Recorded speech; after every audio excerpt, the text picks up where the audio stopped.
Y'all know what it is. MZ Talks Boxing.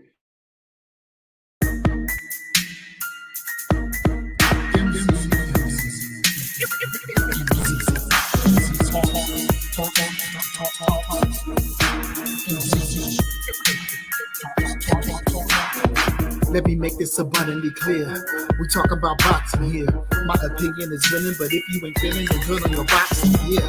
This mental headshot sting. So do these body blows that I bring. You wanted the big step to the ring. Let's go to the toe to the final bell ring. MZ Talks Boxing. Yeah.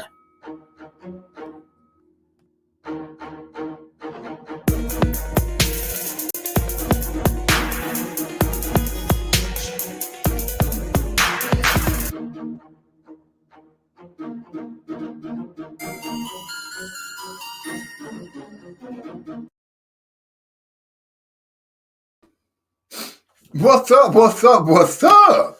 Y'all know what time it is. MZ Talks Boxing. I'm your host, MZ. We're going to talk about it. First of all, I got to say what's up to Gil Coles, the first one up in the house. What's up, pimping? Glad to see you come through. We finna about talk about that boxing from this weekend and last weekend. Salute to my big bro, Big E, Texas Timbo. We got it going on around here. We're going to be showing some love, talking boxing. Let me go ahead and post the, Let me post, there we go. Gil Coles, I hear you getting close to becoming the new champion over there in Champ Ross. Gonna have to talk to you pretty soon, because if you pull that off, we're gonna have to celebrate you, baby. Gonna have to go ahead and get you out there. Get a whole episode of some Screw Jams, ours, of course, and have it going on. But until then, till the big announcement of who the champ is, I guess it's still in Trey X's hands. So, y'all give me a second to catch my breath. I've been running back and forth. I'm a little windy. Whew. Woosah. Let me woosah. Okay, there come my blunt. I got my blunt, got everything ready. I'm excited because I want to hear from my brothers and my sister Lala D if she happen to show up tonight, because I want to get everybody's opinion on what happened with Erickson Lubin, as well as the upcoming fight, which I know everybody's been waiting for, Earl Spence and Udonis Ugas. I hope I said his first name right, because I hate messing these guys' names up. Seems so disrespectful, because I don't like people messing up my name. But anyway, I want to know what y'all feel about it. We're going to talk about it. We're going to chop it up. I know I've been cheating y'all a little bit with the boxing talk the last few episodes. I gave y'all a little music. We talked about some other issues. But tonight, I promise to roll as long as I can on boxing. Gil Cole said, came in 10th place and won $25 for the most decision piece. Where Trey X at? Shots fired. Shots fired, shots fired. Sound like that man is calling somebody out. The link is in the description, or should I say the link is in the chat. The link is in the chat. Let me slow down a little bit. Got cookies in my mouth. I'm going hard right now. My energy level was all up. Feel like I ate a bunch of candy. I'm bouncing off the walls. I'm going to just let that came in 10th place, won $25 for the most decision picks, where Trey X said, I'm going to let that just sit right there and burn into the screen for a little while. See if Trey X come floating through, get wind of it. See if he's going to jump in and say, hey, I'm still a champ. So, anyway, last week, Ryan Garcia made his return to the ring against Togo. I believe that's the name of it. If anybody, I do mean anybody, have anything to say about Ryan Garcia's return, feel free to let me know about it. Tell me how you feel about the way he made a return. From what I'm understanding, his return was lackluster. But who am I to say or not say, I didn't really see the fight. I'm not one of those guys that really deal with his own. Whew, I'm almost catching my breath. Shit, it's hot. Need to cut the fan on or something. There we go. Get a bit of air. Y'all let me know if my fan is making too much noise for you.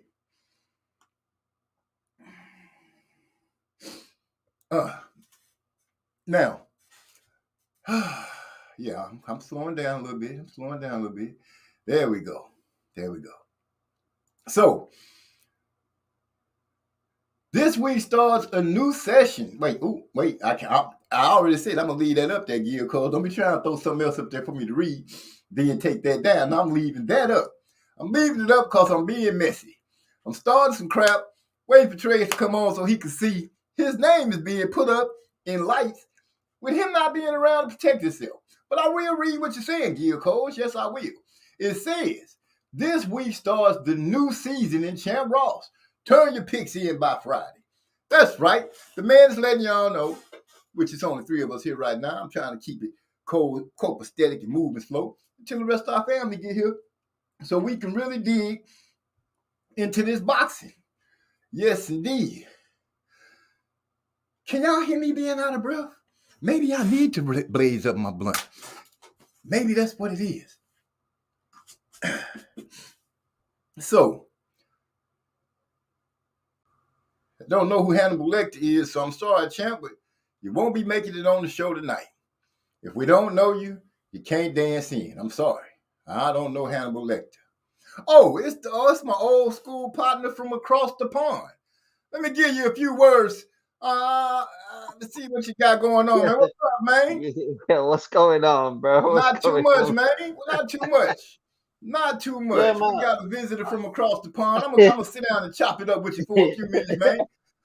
Yeah, man. I'm just having a good night, bro. I'll just come back from the casino. I've been working in the casino. Oh, you're working up in the casino now? Had a few beers. Yeah. I've been there now for about 6 years. About 6 years. A long time. That is not short. Yeah, I'm still there. Still there, man. Yeah, man. So did you catch any boxing this weekend? Yeah, I've been watching everything. I've been watching this thing. I'm trying to do predictions now. I watched the Fundora fight against what's his face, fucking Fundora Lubin. and Erickson Lubin. Yeah, we're gonna chop that one up later. Let's say that big piece of barbecue for when everybody gets here. But did you know barbecue gonna get lit up, bro? Everybody's gonna be lighting that shit up like a fucking shish kebab, bro. Hey, that's how I should be. Salute to Marlowe's Corners from coming in. Hey, let me remind everybody to hit the thumbs up, people. Hit the thumbs up for me as you come in. We're going to celebrate tonight. Did you catch the Ryan Garcia's fight? Yeah, I thought it was disgusting, bro. I thought Ryan Garcia was a piece of shit. I didn't see you weren't moved by it, huh? Nah, I didn't see anything from that fight that gave me any reason to like boxing. This is garbage, bro. I thought Tagol was a journeyman. Like I was very impressed with Tagol in terms of his boxing skill. Like he did well, but I can't lie. Like I just done a 16-hour shift at work. I'm very, very tired. 16-hour shift. But yeah, man, Tagol. Listen, he's what he is as a journeyman, bro. I was impressed. I was impressed with all those fights, but not really. The only fight I want to watch is Ugas against Spence, but Spence is gonna beat that guy. Hey, yeah. Now I am a big avid of Spence, but there's a lot of factors that I'm starting to see that's going to play in it. I believe that's going to be a real good fight. I believe it's going to be nip and tuck. Unless Spence has a way to pull something off spectacular, I think it's going to be a hell of a fight, man. I'm looking for it to be a hell of a fight. Yeah, I got a round 9 going for that. So, like in that fight, I got round 9 going for the for Errol Spence. I don't think that there's going to be a knockout. I think it's going to be a TKO. So I think that man Ugas is shit, bro. Oh, no. I wouldn't say that because Ugas is a very good fighter, man. Ugas is a good fighter. I picked him to beat Pacquiao. And he came out there and he made me proud of him because he beat old Pac-Man. I picked Pac-Man to beat Keith Thurman. So, I wouldn't go left or right on that. I can never lie about these things. Like Ugas, I don't rate him, bro. Okay. No. Hey, and that's cool. That's cool. You know, everybody has their opinion on who it is they like and who it is they might rate it or not rate. But let me get your prediction on. You said you picking Spence to TKO Ugas. Yeah, in about the 7th or 8th round. 7th or 8th round. Mm-hmm. 7th or 8th round. Okay, y'all heard it first right here on MZ Talks Boxing from Hannibal Lecter. He working at the casino for about 6 years now. We got to give him some thumbs up because he comes through every once in a while from across the pond and says, "What's up to MZ Talks Boxing?" And we love him for it. Appreciate you stopping through. Yeah, man. I'm gonna go round 7 or 6, bro, for Errol Spence. That's what I'm gonna say, bro. We're gonna go ahead and put that in the bag. Y'all heard it here first. Continue to listen to us as we keep on keeping on. I'm gonna go ahead and close out the chat, close out the panel, and keep it rolling. Thanks for stopping through. Look forward to seeing you again soon. All right, y'all know what time it is. We're gonna keep it going. We're gonna keep it rolling. Salute to Marlowe's Corner, D-Lo 404 Boxing. Thank you for sliding on in. Thank you all for sliding in. I know it's been a while. I'm excited to be here tonight to talk to my people, to get just talking about boxing on. I'm just waiting for enough of us to get on here. So when we get to debating about Lubin and what he might have did wrong and what he could have done right, which the thing that shows me about Lubin, and feel free to jump in and let me know. Master Rod, I sent you the link a few minutes ago. Anybody else that wants to jump in from the family now, y'all go ahead and click the link. Y'all know what time it is. That's right. Y'all get to popping on in because, yeah, I'm gonna talk my ish about Lubin. That's right. Because I picked Fundora. I started off picking Lubin. Then I said it didn't feel good to me. So I went on and picked Fundora. And look what happened. Now I know for a fact that Big E, Maestro, Texas Timbo, Manny Draperlin, whatever you might want to call him, he also picked with me. There was a couple other people that picked Fundora late. I think it was only 4 of us. Is that you, voice of reason? If it is, oh yeah, it can't be nobody else but him. He the only person would say some shit like that. Talk to me, baby. Where you at? Voice of reason. Come on in. Holler at me. Say something. Oh, now he got your title. Voice of LZ, here I am. Say something. Hey, give me just a second, man. My son had been walking in the room. Go on, get yourself together. I'm going to be right here. Y'all know what time it is. Y'all know what I want to hear. I want to hear from all of you and let me know what you feel about Lubin's performance. I believe that, not to cut you guys off, Bruce Gold, Boxing, Jazz, and more. Salute, my brother. Thanks for stopping through. Hope you enjoying those candles. Live life and prosper. Have a beautiful one. Now, as I was going, I ate my crow fresh off the grill. Gil the Flute Player. What's up? Let me go on and add Gil into the situation. What's going on? Baby, what's going on? What's going on, man? Man, I'm just, I don't know if you can hear it, but tonight, I'm just feeling good. You know, I'm feeling good to be able to I can hear with you guys, man. I've been waiting to sit down in front of this microphone and get to talk to you guys and just chill. My boy Marlo say he ate his crow fresh off the grill. Oh, yeah. I was serving all kind of crow. Lemon pepper, buffalo, honey mustard, all kind of goddamn sauces was flying in the corner. So I take it that you and I were on the both sides of the same coin when it came to picking. We was in that 27%. There it is. There it is. Let me go ahead and Master Rod. Ladies and gentlemen, I know that y'all haven't seen this man in I don't know how long. We got 8 toes up, 4 toes down. I don't know what kind of math that is right now, but introducing the man that's been missing, your friend, my pain, Master Rod.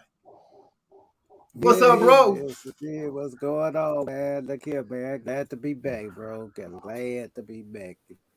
What's good, Master Rod? Hey, what's going on, man? With that being said, man, I'm gonna do this here for y'all. You know what I'm saying? That's important right there. Right there. I'm gonna tell you, I'm doing all right, man. Then Let's see. Marlo say, "Oh shoot, I took it Lincoln down." Rod, what's the word? Yeah. The word is Master Art is back in the building, brother. That's what it is. Hey, that's good enough for me. Yeah, that is. Oh man, I messed around and pressed the button, put laughing out loud. Gil Cole been doing barbecuing all season. When I need to leave Gil Cole shooting slugs at Trey X, I gotta go and find it. There it is. Let me What's put that good? right. What's good, D-Lo? Hey, it's all good. What's up, baby? What's happening? Hey, long as you ain't in here talking about Keith, Going long as on, you ain't here man. talking about Keith Thurman, we can fellowship. We gonna be talking about Keith after this after Saturday. I knew it. Uh-oh, shots fired again. They called it for old Keith, the flu player Thurman. Hey, You know I'm what gonna I'm saying? have to send you that picture again. I don't know who they calling him for. Who they gonna be calling him for? Top 10, he can talk his ish right now. Oh, Bruce Gold. My bad. I done called my boy Gil Cole Bruce Gold. I'm fucking up bad. I must be buzzed. Let me try to get myself together here. How do you guys feel about Erickson Lubin's performance this weekend? Anybody? I mean, I was a little. I wasn't as shocked. You know what I mean? But I mean, I wanted to see him win, but he got beat up, man. He got pumpkin headed. Yeah, it was kind of confusing. Like Marlo, they broke it down. I couldn't really explain it. You know what I mean? But yeah, he just, I don't know. I was like, how is he supposed to fight this dude? Because Fundora like to fight on the inside. Exactly. He likes to bring consistent pressure. Yeah, but like Joe Brown was saying, he should have got Fundora on his back foot. But I don't know. I don't know the ins and outs like that. But man, that dude kind of dangerous, man. He is, but I see a big hole in his game. His defense really needs a manicure, a pedicure, or any other kind of cure. Because when he's punching, he leaves himself wide open. And for boxers like Jermell Charlo, the little Mexican guy that Jermell fought, and a few of those other top guys, they look for those, they like to throw hooks on situations like that when those guys are fighting and everything. And for him to leave himself open like that, I think it's real dangerous and real chancy. I don't think that he'll be able to take a knee because listening to his conversation after the fight, when he said he took a knee and then going back to look at it, he literally did take a knee because he made the statement, why should I get punched anymore when I'm buzzed like that? So I took the knee to get myself out of trouble, which was very smart to me. That's what I call a thinking man's boxer. If anyone feels any different, let me know. But no, that was smart though. Yeah, that was very smart. To keep yourself from getting beat on and taking a serious fall where you might not be able to shake it off. He took the chance, took the knee, shook it off, and continued to walk down Lubin. I can't really say honestly that I've seen Lubin do anything in that fight to impress me or let me know that he can keep climbing that proverbial ladder to the top. I just don't see that. Let me touch on that, MZ. Go for it, sir. Of course, I haven't looked at any other fight again, other than like a few seconds of the highlights after the fight. But you know what I'm saying? I think to me, just looking at it upon first glimpse, like maybe you guys had the advantage of watching it more than one time. But to me, the dude was getting dropped. You know what I'm saying? It's just his dimensions allow him to hit a knee. You know what I'm saying? When you're that tall, you know what I'm saying? I think that played a part in it. But at the same time, he was smart to stay there, you know what I'm saying, and get himself together. But if he took a knee because he was in trouble, that's even smarter. I mean, that's what I like to see in fighters. You know what I'm saying? Like sometimes that bravado and moxie, it makes for exciting fights and it's good for us fans. But at some point, you got to think about getting through a rocky moment. And if that means you got to get to a knee and admit that in that particular instance, the other guy's getting the better of you, then so be it. You know what I'm saying? You get up, you hit reset, you know what I'm saying? You gather yourself, and then you go back out there and try to do it again. And one benefit that he had, just like Lubin did, was that when he's got both of them got dropped, they got dropped toward the end of the round. So that helped them out because they were able to go to the corner and gather themselves and get themselves together. Fundora may have been able to stop Lubin had he dropped him, just say a minute into the round instead of 2+ minutes into the round. And the same way for Lubin. So, I look at the fight, man. I think my concern with Lubin going forward isn't that I don't feel that he can do any better or that he can beat anybody to get himself back in the title contention, beat the right people to get back in the title contention. My concern with Lubin is how much damage did he take in this fight, emotionally, mentally, physically, and how does he rebound from this and move forward? Because even with what happened in the Charlo fight, I'm pretty sure that he had a lot to overcome on those same fronts. So this is different because this was sustained over many rounds, and you can't, what happened in the Charlo fight, you can chalk it up to you just got hit with a perfect shot and your forward momentum, added to it. But this right here was a sustained beating in which he just, for lack of a better phrase, he just couldn't get right throughout the course of the fight. And even though he had some good moments in there, he just, was outmatched. The guy outthought him in there. He was out strategized, just everything in there when it really came down to putting the rubber to the road, he just couldn't get over that hump when he needed to. Even when he had the spots in there where he kind of was winning the rounds, he couldn't carry that over to the next round. So it's almost like he could never fully take the play away from Fundora, and ultimately that's what cost him in the fight. But I think that the damage in the fight they sustained, probably in mentally and everything like that would make it hard for him to ever beat Fundora. But honestly, watching that fight in real time, I felt like there were ways Lubin could have won this fight, and there were ways Lubin could have made the fight a lot easier for himself because there were spots in the fight where he showed it. Hey, how old is Lubin? I think he's probably about 27, maybe something like that. I'll look it up. Well, after that fight, he 37. He put some years on him, that's for sure. He put some years on him, man.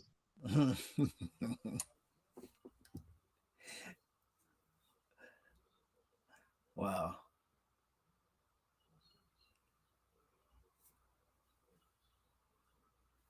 He's 20. He was 26 before the fight.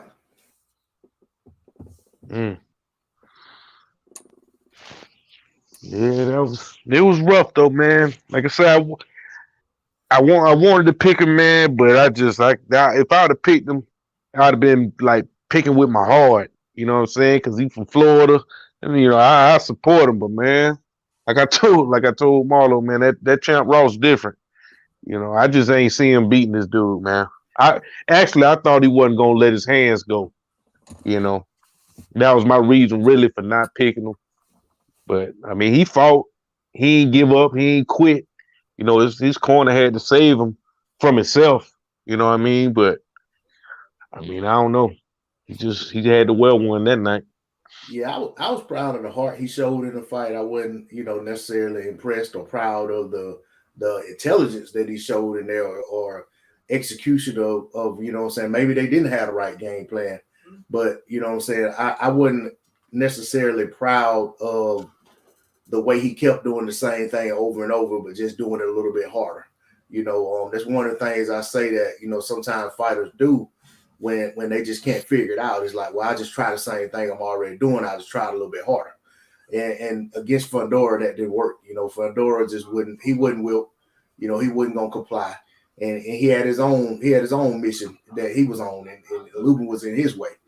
But one thing I will say, like I ain't crow on this, I picked Lubin, and admittedly so, Lubin's my favorite 154-pound fighter, as long as Laura's not fighting in that division. But him and Laura are my favorite two in the division. Laura's my favorite boxer, period. But in terms of why I picked Lubin, for me, it wasn't necessarily about picking with my heart. It was, I actually thought this was going to be a favorable matchup for Lubin because of things I saw in Fundora. And the main thing I saw in Fundora that made me think Lubin would be able to stop him was that Fundora is slow getting his hands back. You know, his punches come out kind of fast, but his fists have so far to travel coming back, and it's like he just doesn't get his hands back home very fast. So I felt like Lubin would be able to land an overhand shot and get him out of there. Well, we saw Lubin land that shot several times, but you know, I underestimated how well Fundora could take a shot. And, you know, eventually Lubin caught him, but by the end, Lubin had just about all the fight beat out of him. Right. And not to mention, he might get his hands back slow, but he's able to throw him from such a distance that even if he does get him back slow, it's hard. It makes it hard for those guys to be able to get hands on him. But like I said, we both agree that his defense lacks, whether it be because his hands are coming in slow or he just doesn't get back on the phone fast enough. Yeah, he has quite a few defensive liabilities and deficiencies. I mean, I think, you know, a lot of times, you know, we're creatures of the moment. You know, we're captors of the moment. This guy went out here and did a phenomenal job in stopping Lubin. But, you know, if you look back just one fight ago, this guy had all kind of trouble against Sergio Garcia, who Tony Harrison made, you know, easy work of. You know what I'm saying? So, right. Yeah, I mean, if you really, I mean, I'm hearing people talking about, can anybody at 154 beat this guy? Like, man, I really feel like I just saw the dude get beat one fight ago. You know what I'm saying? So, I mean, honestly, you know, fighters of bygone eras, you know what I'm saying, they would be eager to, like, he wouldn't be fighting Lubin. He would have been fighting Sergio Garcia again to leave no doubt. But, you know, you understand that, you know, when you're being pushed by a machine and you're being built and, you know what I'm saying, you got stuff at stake like a title shot, I can understand not running it right back with a guy that people feel like you may have lost to. And you know, honestly, if that guy's still around and he's still winning or get back on the winning track, then maybe y'all can fight again. But if that guy doesn't win, like he didn't win against Tony Harrison, and then he has another loss, this and the other, well, it's not your responsibility to go back and pick this guy up and throw him an olive branch and say, hey, man, you want another shot at beating me to get your career back on track? You know, so I don't necessarily look at Fundora in a negative way because he didn't run it back with Garcia. You know, I just would have liked to have seen that, but I don't think at this point, I think their careers are going in two different directions. I don't think there's a fight we're going to see anymore. Right. I agree with you 100%. And while I'm agreeing with you, let me go ahead and give a shout out to Trey X, my favorite boxing caller of boxing when it comes to listening to a person call a fight. I listen to Trey X. Over on Marlowe's Corner, you can catch them practically on any fight night, especially Saturdays, when it's a good fight. Because this man, as the word has been said across the internet plenty of times, can call a frog from the water, a whale, a dolphin, a shark, a guppy. We'll all line up on the beachfront to listen to my boy Trey X. And since I'm speaking on Trey X, I hope he's looking at the screen where it says, came in 10th place, won $25 for the most decision picks. Where Trey X at? I'm saying the same thing. Where Trey X at? I know he's seen it up there. Where yet? Come on, defend your honor, sir. But with that being said, I'm going to step back for a minute, let Master Rod hit us with a musical selection that he picks from out of the archives. Master Rod, if you may. I don't worry about no problems, there's no problem worrying me. I don't need no ticket for my windows, empty way to see it. I keep moving, always keep these people in your sight. I keep moving, you never know who's wrong or who's right. Worry about no problems, there's no problem worrying me. I don't need no ticket for my windows, empty way to see it. I keep moving, always keep your eyes on the prize. I keep moving. Never know who's truly on your side. on a mission for the dead white boys. You know the dead ones get stacked up when you walk into a strip club. Tossing up, watch hoes act up. Niggas look strange, I look strange back. You got a problem, you don't really want that. That alcohol got you thinking you walked in, don't make me disprove that. Now I'm trying to let you make it, my nigga, just let it be. But that devil off up in you, so you gon' come fuck with me. Now I'm gonna make it home and you might not let there be new scripture. If you cross the line, I can guarantee that I'll let that be hit you.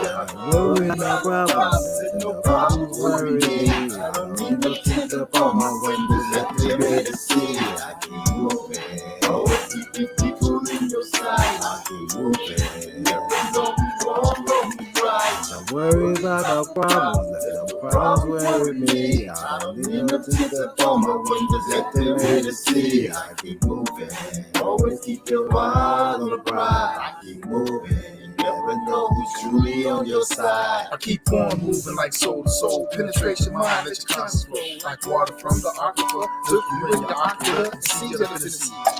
For the Hennessy, take a sip. Though these difficult clips on how tip. Got the mic with a firm grip when I spit. Got brothers like a little shit. Niggas killing me with this mama shit that you hear. Inability to spit for clarity is so unclear. But I'ma need you to step your game up. Cause if not, you a trunk that's a lame up. I'ma call you super dead cause your game's up. Hack shit if you can be your name truck. What? Worry about no problems, there's no problem worry me. I don't need no tint up on my windows, let me ready to see. I keep moving, always keeping people in your sight. I keep moving, never know who's wrong or who's right. I don't worry about no problems, there's no problems worry me. I don't need no tint up on my windows, let me ready to see. I keep moving, always keep your eyes on the prize. I keep moving, you never know who's truly on your side. Niggas killing me with some bullshit that you hear. Inability to spit for clarity is so clear. I said niggas be talking crazy, hold up, don't make them wait. I don't chase after hoes, I already make change, okay, let's get that straight.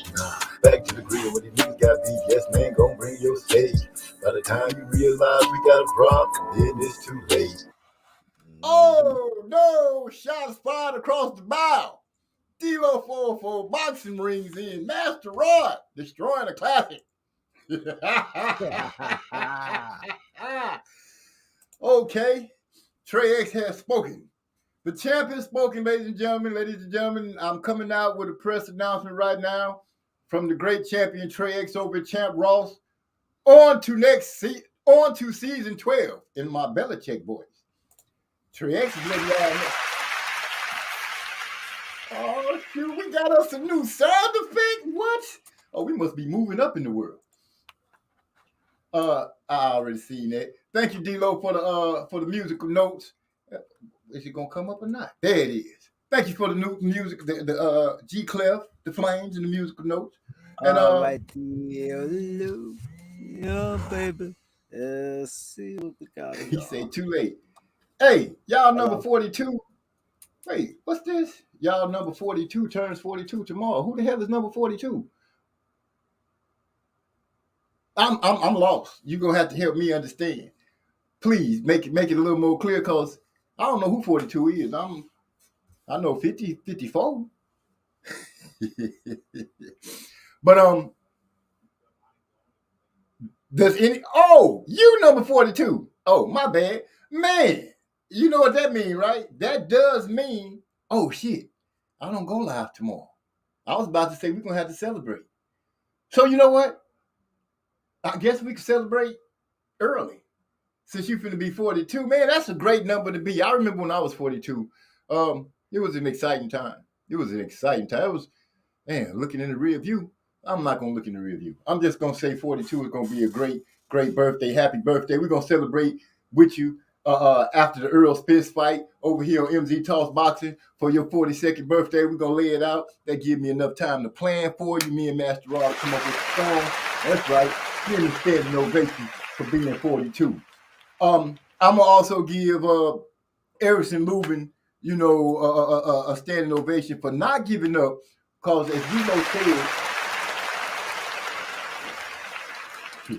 as D-Lo said, the man's corner saved him from himself.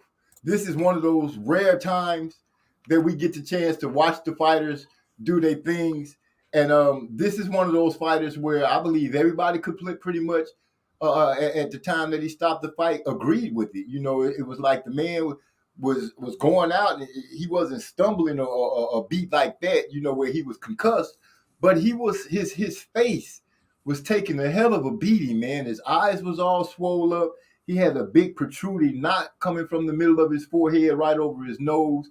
His face was starting to look disfigured. And I'm pretty sure, you know, like my big brother, as Trey X would call him, Texas Timbo, he was like, man, that dude face gonna be swollen up terribly tomorrow. And my prayers went out to him then. My prayers go out to him now.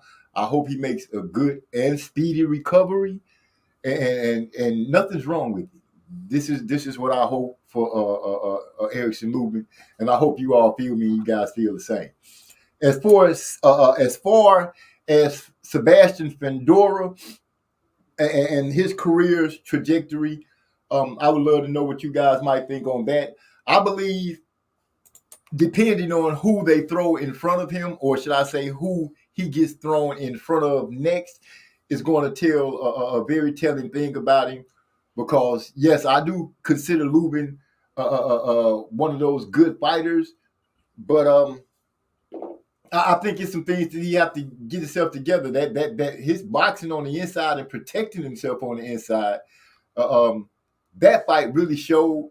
And by it being for Sebastian Fundora, I don't want to give this man, I don't want to give him too much gas in his tank, making it seem like he's all that. Texas Timbo say the boy had those grasshopper punches. You know, he got those grasshopper arms on the inside when it comes to fighting on the inside, which he can get it in there. He can get it in there. Yeah, I was going to hit the fight as a gift to myself, but I'm not ready. Oh, come on now. You got to be ready. It's your birthday, not nobody else's. Trey X said, D-Lo 404 boxing. Happy B-Day, bro. You know what I'm saying? Happy B-Day. That's how we do it around here. MZ Talks Boxing, man. We put some stress to it when we saying happy birthday. D-Lo is still speaking to me. I don't know why he typing it in the chat when he's right here with me on the panel. Right here. He could act. Oh, no, he ain't. Yeah, he is. He right there. Hey, you need an active chat too, man. You know what I'm saying? I'm trying to keep the chat engaged, and I ain't want to interrupt you. You was talking, man. You could. Hey, okay, I feel you. I'm just, I'm giving it out how I come in. As D-Lo 404 Boxing said, hey, Lubin will be one of those two career fighters. Lubin's career BF and Lubin's career AF. Okay, well, I hope his AF is a lot better than his BF because, like you said, anybody could get knocked out with one punch and come back like ain't no thing. But to face a loss with somebody just steadily pressuring you and steady throwing punches, and it don't seem like anything that you try works. Yeah, that can be very discouraging. So, I hope he has a good turnaround in his career and be able to fight the likes of Earl Spence when Earl moves up. If Terrence moves up, be able to fight Terrence. Get his rematch against Charlo. See how that goes. I would love to see that. I don't want to see him just disappear because I feel like I haven't myself got a chance to enjoy him enough yet. He just started to tantalize my palate when it comes to boxing. He just started, getting on my plate good. So yeah, let's wish him the best, quick speedy recovery and get back. D-Lo letting Trey X know it's tomorrow. Spitting off Fundora. Okay, let's get here. Fundora has those praying mantis arms. Okay, I give him that one too. Well, a praying mantis arms are faster than the grasshopper's arms. This is pretty much a fact because they was talking about how fast the praying mantis can reach out and grab something. I don't remember the point second number, but it's a point second number that he can do it. So yeah, that's gonna be a good thing. Trey X said that was a career-changing fight for Lubin. It was similar to Melder, Taylor, and Chavez. I'm going to have to go back and get some look at that and see before I can agree and say it's similar. But 9 times out of 10, my fellow Texan, little brother, however we consider ourselves. Trey X said so. 9 times out of 10, he's close to 100% on it. So I'm going to go ahead and say, yeah, I can trust that. But I will go look at it anyway just to make sure, because it says, you want to be right. You go read it up and look it up for yourself. So, yeah, I think I agree with him. It's been a long time since I've seen that fight, but if memory serves, I guess the main difference I would say is that Mildred was more out front in that fight than Lubin was. It wasn't as back and forth early on as this fight, but it's kind of like if you think about the Margarito Cotto fight, how Cotto was outboxing Margarito, and then all of a sudden, as he wore on, as the fight wore on, he started to wear down. Right. That's kind of how that fight went, except for it was kind of more of it all happened later in the fight. And and I can't remember whether that was a 10 rounder or a 15 rounder. I mean 12 or 15. But I remember, him getting rocked badly, right at the bell, right before the bell. And I think Richard Steele was the ref, if I'm not mistaken. And basically, he waved it off. If he hadn't waved it off, it would have been, Mildred Taylor probably would have won the fight on the cards, because the time pretty much ran out. But, the thing is that makes you say that it was a justified, stoppage or whatever, is Mildred Taylor after that fight. Mildred Taylor AC wasn't the same as Mildred Taylor BC. Okay. I feel you with that. Good analogy. Y'all got to give me a second. Choking a little bit. What y'all smoking on, Trey? I know you keep it going. Holler at me, partner. Did anybody, and I do mean anybody, get a chance other than our partner that usually pops in early from across the pond? Did anybody see the supermodel make his return to the ring against Toga? Anybody at all?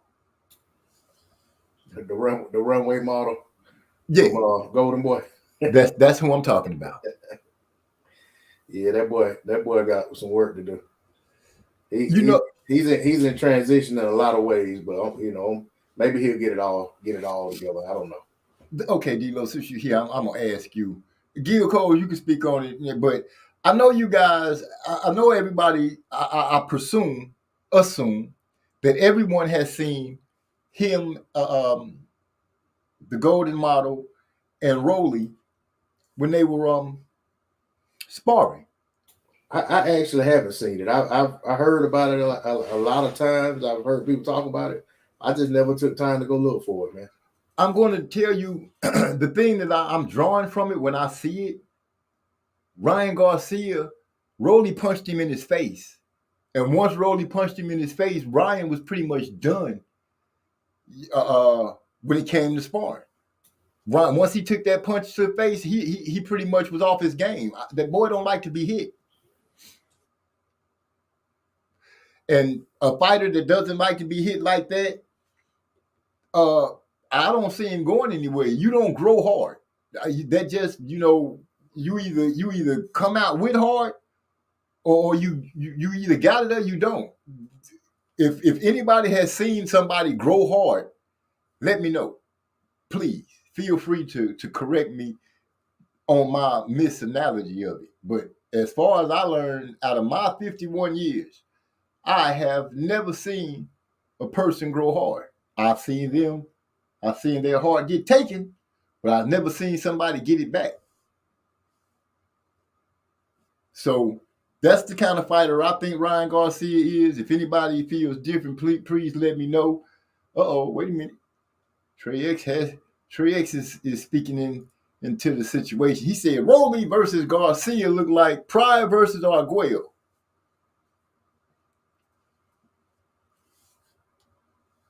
Who would you really give Garcia that much? I don't think Garcia, I wouldn't consider it. I don't know where I want to put Garcia, man. I'm gonna be honest with you, because him not staying over there with his at one point, I guess his idol, the man that he would consider Superman, with Canelo, and leaving Canelo, and then I really don't know what Mr. Guzan is going to. I know what he's going to teach him. He's going to teach him some fundamentals and stuff like that. But in my opinion, you know, unless they really show me something, Guzan just collecting a check from Garcia. Garcia is that dude gonna be trash. He got speed. He might got power. He got the look, but he ain't got it. And if anybody disagrees, let him speak now, forever hold his peace. But I don't think the dude got it. And now that I done pushed him, wait. See, I'm speaking on the style of the matchup, OG. I feel you, Trey X, you know what I'm saying? I feel you, champ. You know, you ain't got to get physical with me or raise your voice. I understand. You know what I'm saying? Champ Ross, who the boss? Trey X. But pushing on. The fight that I am anxious to see, can't wait to go to work tomorrow, Thursday, Friday, and hurry up and get Saturday over with so I can kiss my wife and tell her happy birthday. Try to figure out how I'm going to maneuver her into a spot where the Earl Spence Jr. versus Ugas fight will be playing, so I can celebrate her birthday and peek at the fight as well.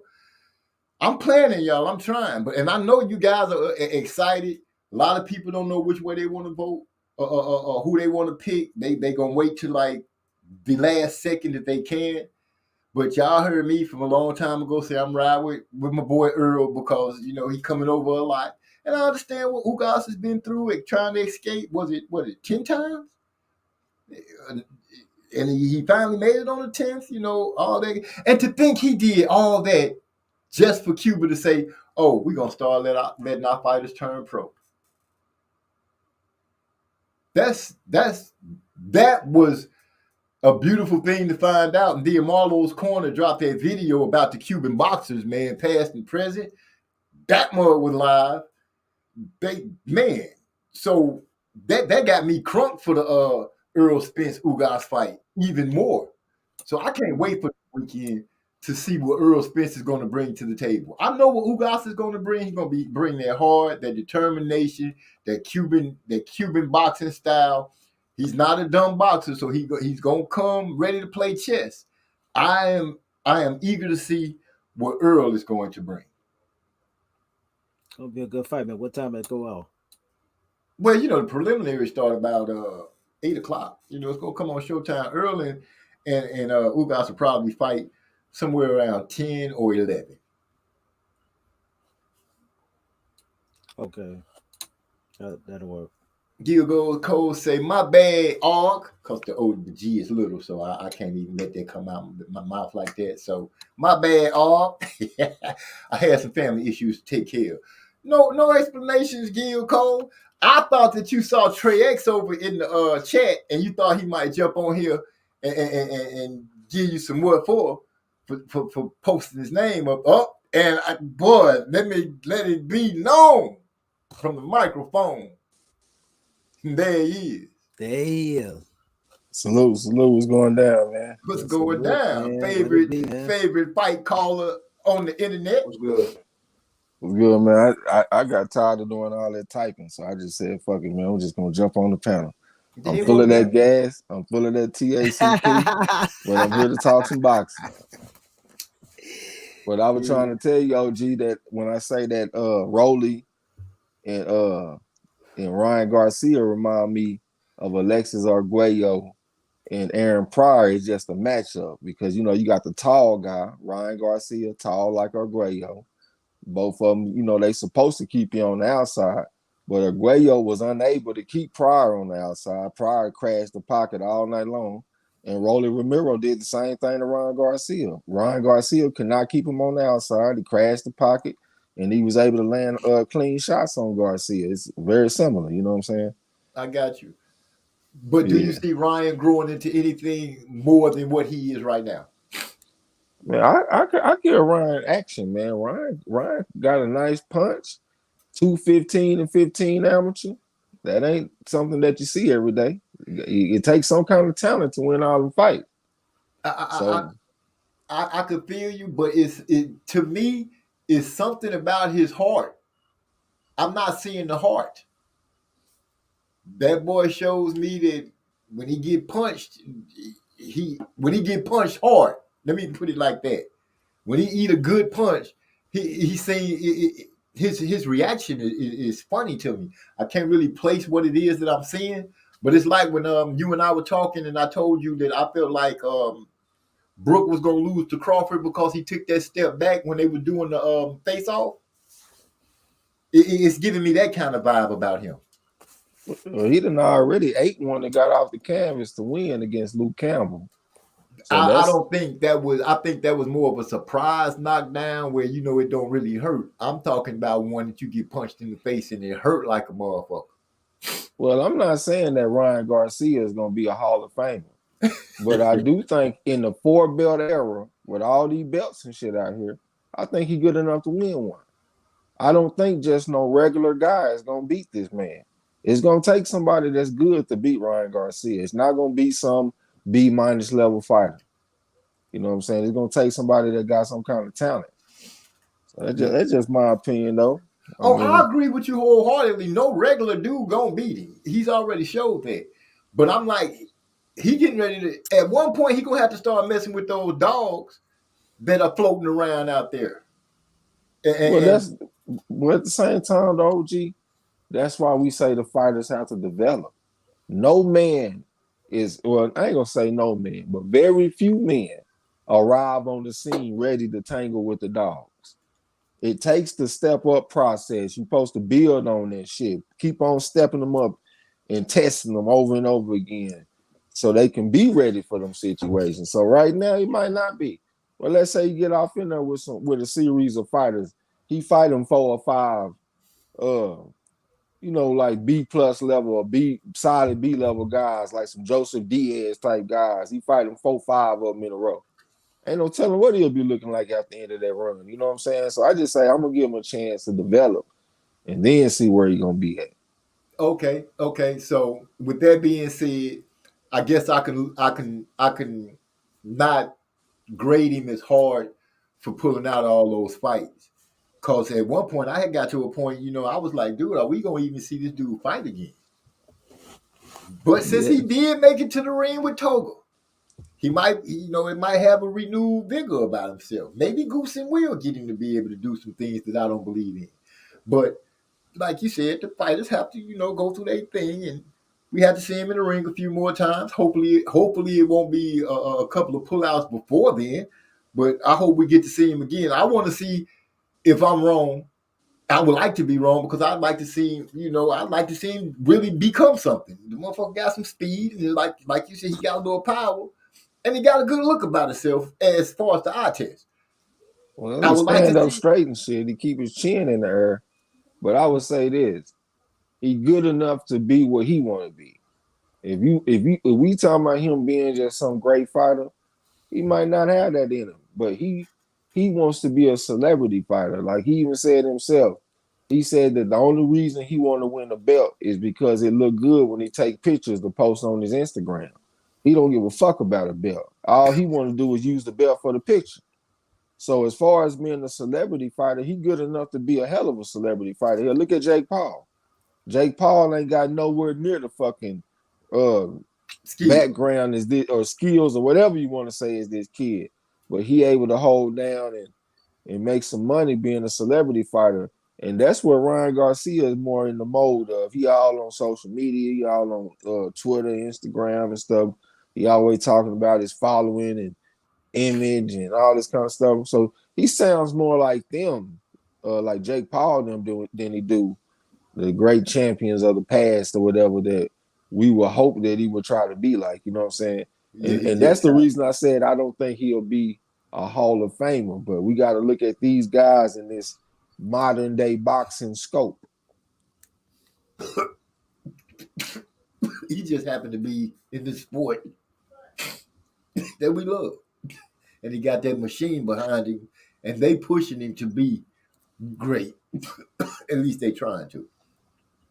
But the fight that I want to sink my teeth into, that I'm excited, Earl, my boy, the Truth Spence, and Ugas. I am so excited about this fight, man. And my wife's birthday. Let me not, my wife's birthday first. I'm excited. And then Yes. the fight. But man, I can't wait for this fight, man. I cannot wait for this fight at all. You sound excited. Dude, I am. You know what I'm saying? To listen to Earl talk about he pretty much gave up his doings and let it be known, I was half in boxing, half out of boxing, wasn't doing what I needed to do. Just letting it be known. I took pride in that he was able to stand up and pretty much take away any ammo that haters might have to throw at him, because there was a lot of stuff that people was throwing at him. So by him coming out saying, I was doing it, now what can they say? Well, I'm definitely not a Spence hater. I'm pulling for the guy, but I am nervous going into the fight. Dude, I'm not. Go ahead. I'm sorry. I didn't say it time and time again. I'm nervous because of the layoff. I'm nervous because of the eye injury. You know what I'm saying? And plus I got some question marks in my mind regarding how he views himself going into this fight too. I know that sounds kind of strange, but I just find it interesting that he got the tattoos. Like, he got this big ass leg sleeve. He got some other big ass tattoo on his neck. And I notice fighters normally get tattoos like that after they lose. Like when you look at Miguel Cotto, for example, after he lost to Margarito, that's when he went and got all the tattoos. What I've noticed in my life is that the most confident people don't get tattoos. Like, or they get minimum tattoos. They might get one or two that has a lot of meaning, but for the most part, they're not gonna get no sleeve or nothing. I know this sound crazy as fuck, but that, like, look at Mayweather, for example. You know what I'm saying? Mayweather ain't got no tattoo. I look at my family, like my dad's side of my family, they some of the most confident men that I ever met in my life, and they now one of them got no tattoo. I got tattoos, and they'll be like, why would you spray paint a Picasso? Nigga, you already a masterpiece. What the fuck you spray painting your shit for? That's how they talk. And I just found it, like, for him to go get all of that, it looked like he felt like he was coming off a loss. That's what it looked like to me, like, from a fighter standpoint. You know what I'm saying? I know this sounds crazy. A lot of people gonna disagree or whatever, but it's just me with my armchair 10-4 hat psychology. You know what I'm saying? Yeah. No. If wrong with that? Yeah, if you view something and you see a pattern of it, hey, like I said, that's how I be doing stuff like that. I be thinking I'm sounding crazy. I got a question from Hyphy. Hyphy never fails to show up and give me one. He says, do you think Fundora had suspect gloves or was on PEDs? And he asking me that question. I'm going to say, honestly, no, I do not think that, because one, the man fights like that. Every time I've seen him fight, he's fought like that. And he seems to have a good output when it comes to him throwing punches. You get hit a lot of times in your face with a bunch of uppercuts, jabs, and hooks. I'm thinking your face will puff up like that too, and it won't be because of no suspect gloves. So no, Hyphy, to answer your question, I don't think the man cheated. I think it was on the up and up. RKH, what's up, man? Appreciate you stopping through. Hit that thumbs up for me if you don't mind. Salute to my boy Hyphy. Hey, I don't think he had no cheat. I don't think he cheated either, man. It's like, just looking at the fight in the time, man. Just looking at the history of boxing, it's too many instances where we got this type of matchup that results in what we saw. And I actually spoke on that shit going into the fight. I still pick Lubin because, I'm a sucker for the amateur background. But I said it going into this shit. I said, man, this is the type of fight that the small man get his ass beat when he got a pressure fighter that got height and reach. We done seen it time and time again. I had named off like a half a dozen examples of this. It is what it is, you know what I'm saying? Yeah. But yeah, that go your answers to your question, Hyphy, from not one but two of us. Yeah, I I want to speak on what Trey was saying as well about him having, and I'm not trying to elaborate on his concerns, but I kind of voice my own, and kind of echo on some of what he was saying. You know, when it comes to like he was saying about the getting tattoos and things like that, when it comes to these fighters who that's never really been their thing. You know what I'm saying? That it's not like we talking about Gabe Rosado suddenly getting a bigger tattoo. We talking about a guy who's kind of been a clean cut, you know what I'm saying, guy, and you know, suddenly, you know, coming off of this eye injury and missing this great big opportunity before he gets back into the ring, he gets this massive tattoo on his back. Kind of like you look at Victor Ortiz when he got the opportunity to fight Floyd, he showed up to the fight with this giant tattoo on his back. And then, like Trey said, Miguel Cotto as well. So with me, I look at it like sometimes I think people, when they're searching for something, you know what I'm saying, or when they're trying to reassure themselves of something, they make drastic changes like changing their hair color, getting piercings, getting tattoos, taking PEDs and stuff. And I don't mean that about Errol. Don't get it that way. What I'm saying, like, people start looking for advantages, and I don't think Errol, I mean, maybe that wasn't the best example because of stuff people saying. So anyway, but my point is people start to do things that are out of the norm of their day-to-day operation and what you're used to seeing with them. And it kind of does make you question some things about where the psychology of Errol Spence is going into this fight. And I'll say this is something that I said last night on my live stream was, and I kind of said it toward the end, but it's something that I've been thinking about ever since I saw that. Well, I forget what they call that build up. I couldn't remember the name last night either. All Access. All Access. Thank you, Trey. So Errol Spence Jr. was talking about leaving a legacy behind, and there's nothing wrong with it. I feel like any man, woman with kids, they should have that mentality.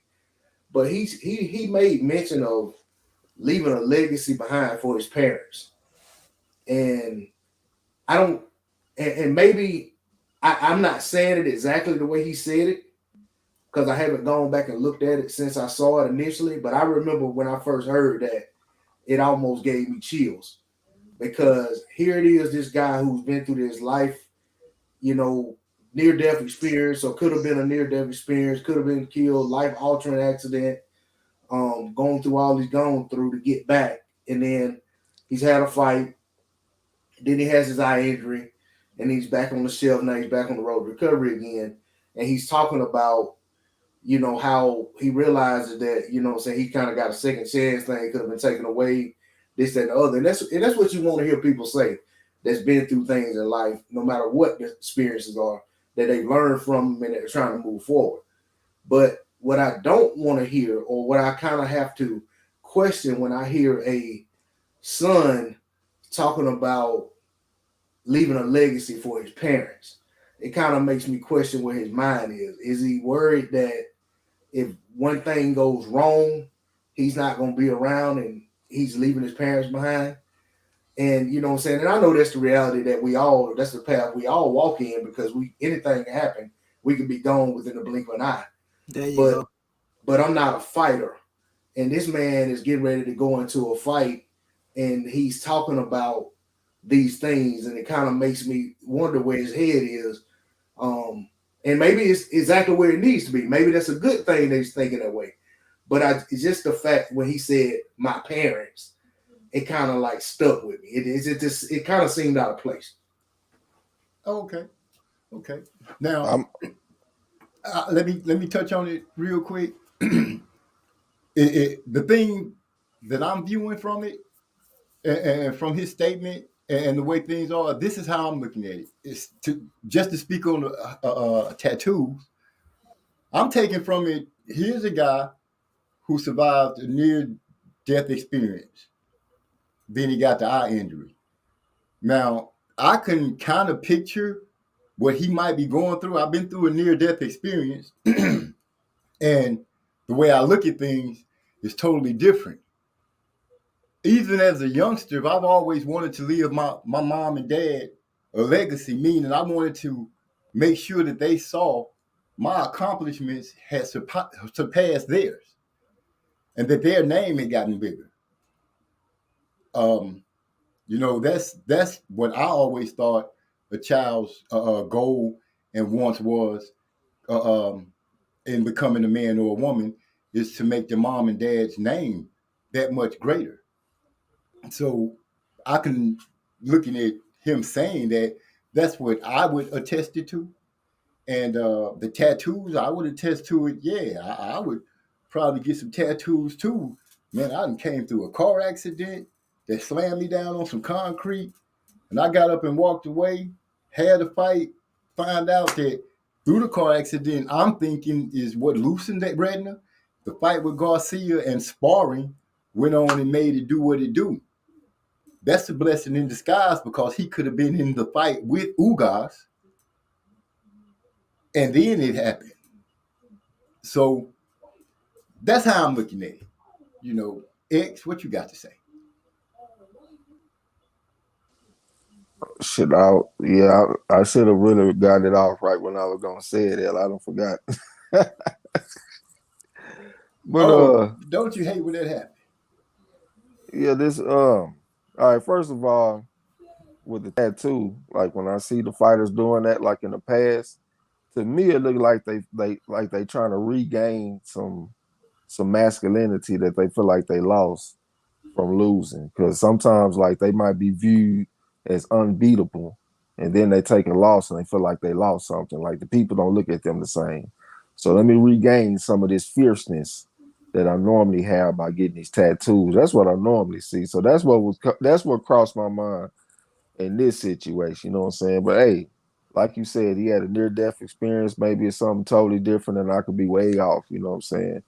And I'm good with that. But one thing that really concerns me is that I hope that the man health is gonna be okay. Like I was reading on the shit a while back, man. It's been like shit. It's been a while, but I was reading that after you have an accident like this, you can have brain problems for years after the accident. You know what I'm saying? Yeah, and by him coming back and fighting Danny Garcia real fast, it makes me wonder, did the doctors tell him, oh yeah, man, you're 100% good to go back and do this? Or did they tell him, you good enough to do this, but you are assuming some risk? You know what I'm saying? So the numbers look good enough that you can come back, but it ain't like you 100% healthy man. If he talking like I want to leave a legacy to my parents, it seems like he might be acknowledging some danger in fighting. You know what I'm saying? Well, you know, a lot of times, man, we all want to leave a legacy, but you know, who knows? Master Rod speaking. What? Yeah, well, hey, I'm listening. Hey, living a legacy, man, is every man's dream. Yeah, but it's still not something that you hear every day. You don't hear people normally talking about leaving a legacy to their parents. Most people say they want to leave shit for their kids. You know what I'm saying? So that is something that will catch your attention if you hear a young man saying that. I want to leave a legacy to my parents. I can't even think of another time somebody that said that. I have heard people say what MZ said, like I want to increase the name of my parents and put more pride on our name or whatever the case may be. But I never heard nobody say I want to leave a legacy to my parents. Yeah, that could, that very well could be. It's a lot of variables in this situation that we don't have too much to compare it to. Like how many other fighters have slammed their face into concrete and went back to fighting not that much later? I can't think of anyone. Me neither. That's what I'm saying. We don't have no precedents for this. I'm a numbers guy if y'all ain't noticed. Yeah. So if I don't have no numbers, if I don't have no history to look at, it's kind of hard for me to just be like, oh yeah, man, this man is gonna do this and do that. And that's the reason why I say I'm nervous going into Saturday. Right. I'm not as much a numbers guy as you. I'm more of I have to read the person. You know, I have to get a chance to read them and kind of know some of their background in order to get a feel for them. That's the kind of person I am. So I feel you, X, with how you read things and how you have to crunch the numbers on them before you kind of make yourself satisfied with something. I feel that 100%, because I feel that way about the way I do things. You might tell me the numbers, and I know this is crazy for the words to come out of my mouth because it's sounding crazy as it's wobbling around. But sometimes the numbers be wrong, and I know people are gonna be saying, "What? How can the numbers be wrong?" Because the numbers can't read that human nature factor. And like you said, it's a lot of things to go into it. And even though Earl wasn't born here in Texas, he got that Texas pride like a lot of these, like we got. Yeah. And listening to him talk and things like that, I think he realized the dangers that he got a chance to come out of. You threw a punch to my body when you spoke about the brain trauma from an accident like that, because I had an accident a few months ago and rolled my truck over. So when you said that, you kind of hit me in the kidney. I wasn't ready for that one.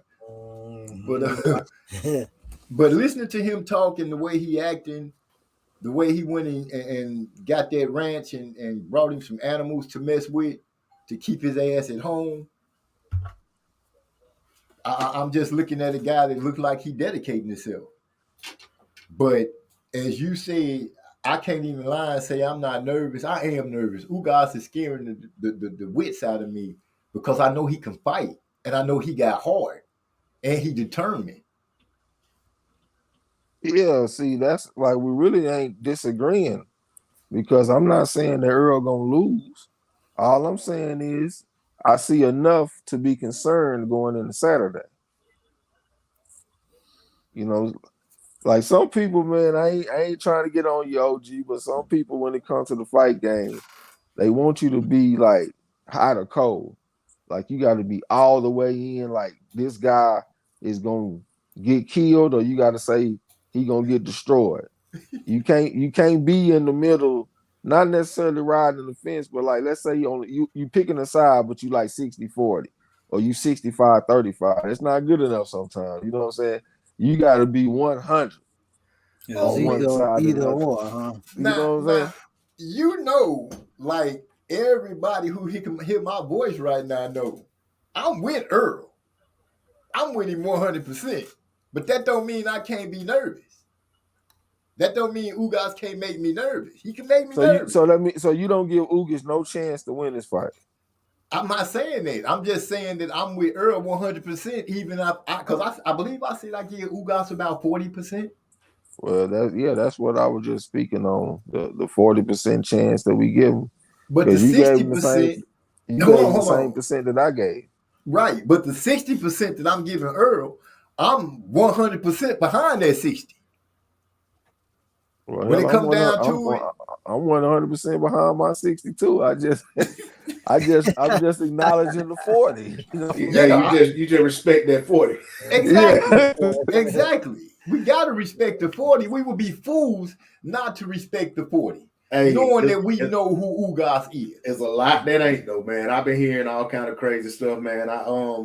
What's wild is even and Trey X probably find this funny too. Like even a lot of the arguments that people make when you try to, and I'm saying this based on like stuff I say I put out videos on my channel, and people come to the comment section and they kind of like attacking me because I'm not 100 miles and running with the narrative that Errol Spence is just going to destroy Ugas. And then I even come back and try to explain to them that, hey, how you can't talk about this guy just being nothing, but then want to give this guy credit if he goes out there and beats him, period. And you also creating a situation where not only do we have to beat him in order for you to give him credit, he has to go out there and destroy him. If he goes out there and struggle with him, and you're saying Ugas ain't on the level, and 60% of Errol Spence can beat Ugas and things of that nature, then if he goes out there and has a tough fight with him, what does that say about Errol Spence Jr.? Because you can't suddenly say, oh, Ugas is good. He's really good. So stuff like that drive me up the wall. But then the other thing they'll say is they'll even go to talking about the amateur pedigree and talk about Errol's amateur pedigree, and he got a deep amateur background, and this, that, and the other. And I'm like, compare amateur records. If we're going there, like, that's not really the argument to get the separation that says that Errol Spence Jr. is head and shoulders over Ugas. So it's kind of a give and take situation. But to me, and I'm not playing semantics. What I'm saying is what I truly believe. I truly believe Errol Spence Jr., Terrence Crawford, and Yordenis Ugas are somewhat all around the same level. You know what I'm saying? That's what I truly believe.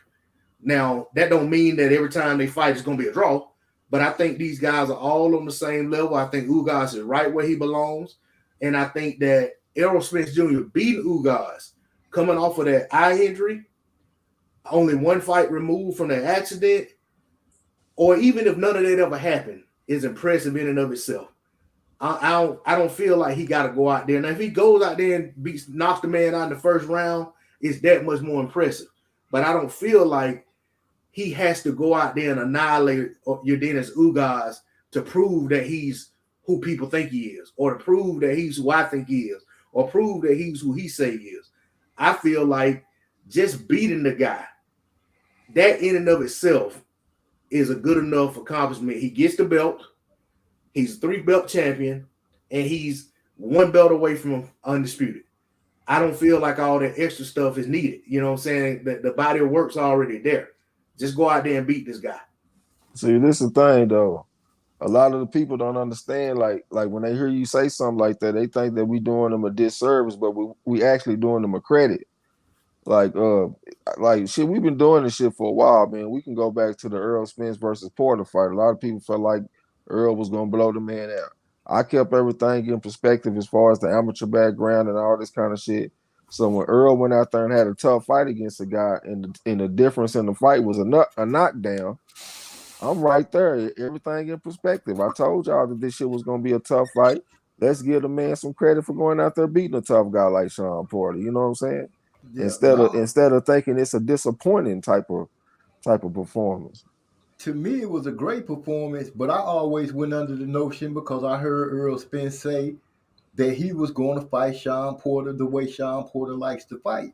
And that's what impressed me the most about him, because I was like, the dude went out there and fought the fight that he said he was going to fight. Now, a lot of people attempted to correct me by saying, nah, he had to fight that fight because Sean Porter made him fight that fight. But I'm like, that dude met that man in the middle of the ring and they fought. Hey, OG. Yeah, I'm with you. Let me ask you this question. Okay. Let's say we gonna bet, me and you gonna bet. You take Errol Spence, I'm gonna take Ugas. You bet 100, I bet 50. Would you take that bet? Wait, you want me to bet more than you? But I'm betting on Earl? You got the favorite. You know what? I'm so retarded that I'll take that bet. Okay, how about and be like, this? Yeah, I'll take your $50. Okay, how about this? Okay. Would you bet my 50 to your 150? In what? Because who he got to be fighting this time? He can't be fighting. He fighting Ugas. I'm saying I thought I just beat Ugas. I just asked you. I'm talking about ask you a different scenario though. Look, however you say it's a matter of how confident are you. I'm gonna bet Earl every time. So it don't matter. So you would lay those odds, is what I'm asking. If that was the only way for them to say MZ really standing behind Earl, yeah, I'll take it. I believe Errol Spence is going to win this fight. Okay, well, same way I had believed that Ugas was going to be Pacquiao. Well, that's what you're supposed to do, because Earl is actually a 6-1 favorite going into this fight. So if you get a price that's beating the closing price, you're supposed to bet it. So I just asked to see where you was at with it, where your confidence was at. You know what I'm saying? I'm gonna tell you, as far as betting, you would be nervous though. You'll be nervous. I you would be sweating the shit out that fight though. Yeah, I'll be watching every breath, every foot movement, every placement of the fist. Where the referee was standing, my eyes would be on everything because my money on the line. Yeah. But to be honest, I answer honestly because I don't know. I don't mess with betting like that. I'll go through to the crap table. But other than betting, I don't mess around with that like that when you get to getting into all that stuff. Because I'm like, the first time I feel like somebody trying to say something too fast, I'm going to have to put that pistol in his life and make sure we got the same kind of understanding. Hey, what Trey X talking about, we call that the money, back when I was drag racing and stuff, sometimes you gotta hard the money to get races and stuff like that, you know what I'm saying? And even sometimes you're betting on the side. God know that another guy is theoretically his car is way over another guy's car. He be that much of a better driver. Sometimes you gotta hard the money to get a bet. And I remember when Bud Crawford was getting ready to fight Kell Brook, and folks started jumping off the porch all of a sudden talking about Kell Brook was gonna stop Bud. I didn't ask folks. I wasn't asking folks to bet me on the stoppage. I was asking folks to just bet me on that Kell Brook will win the fight. And I said, I'll odd the money. I couldn't get a single bet in a chat of over 200 people that was, and probably other 200, 50% of them was saying that this man was going to stop this man. So that, what Trey's asking you is, you know what I'm saying, it ain't foreign to me because it's something I feel like when you're really confident in a situation, and like he said, that's better than what Vegas is giving. You know what I'm saying? That, these people who really, and I'm not talking about you, MZ, I'm talking about these people that's talking destroy. These people should be taking those type of bets if they're out there. If somebody says, hey, man, I give you, you know what I'm saying, I'll take Ugas, you just odd the money. You know what I'm saying? You just put 100 on Arrow and up to my 75 or my 50. They should be jumping all over that because they're that confident. They're just going to pick up $50. Oh, I feel what you're saying. Whatever. I feel what you're saying. Yeah, well, I'm keeping it real. But I'm going to ask this question. See, I got a fantasy question for men like Trey. Prime for prime. Spence versus Cotto. Shit, I'll probably lean towards Earl Spence. The reason I say that is because Cotto did fight as low as 140, so I know that Earl is a naturally bigger man. I saw Cotto struggle with that pressure against Margarito. Margarito was stepping to him.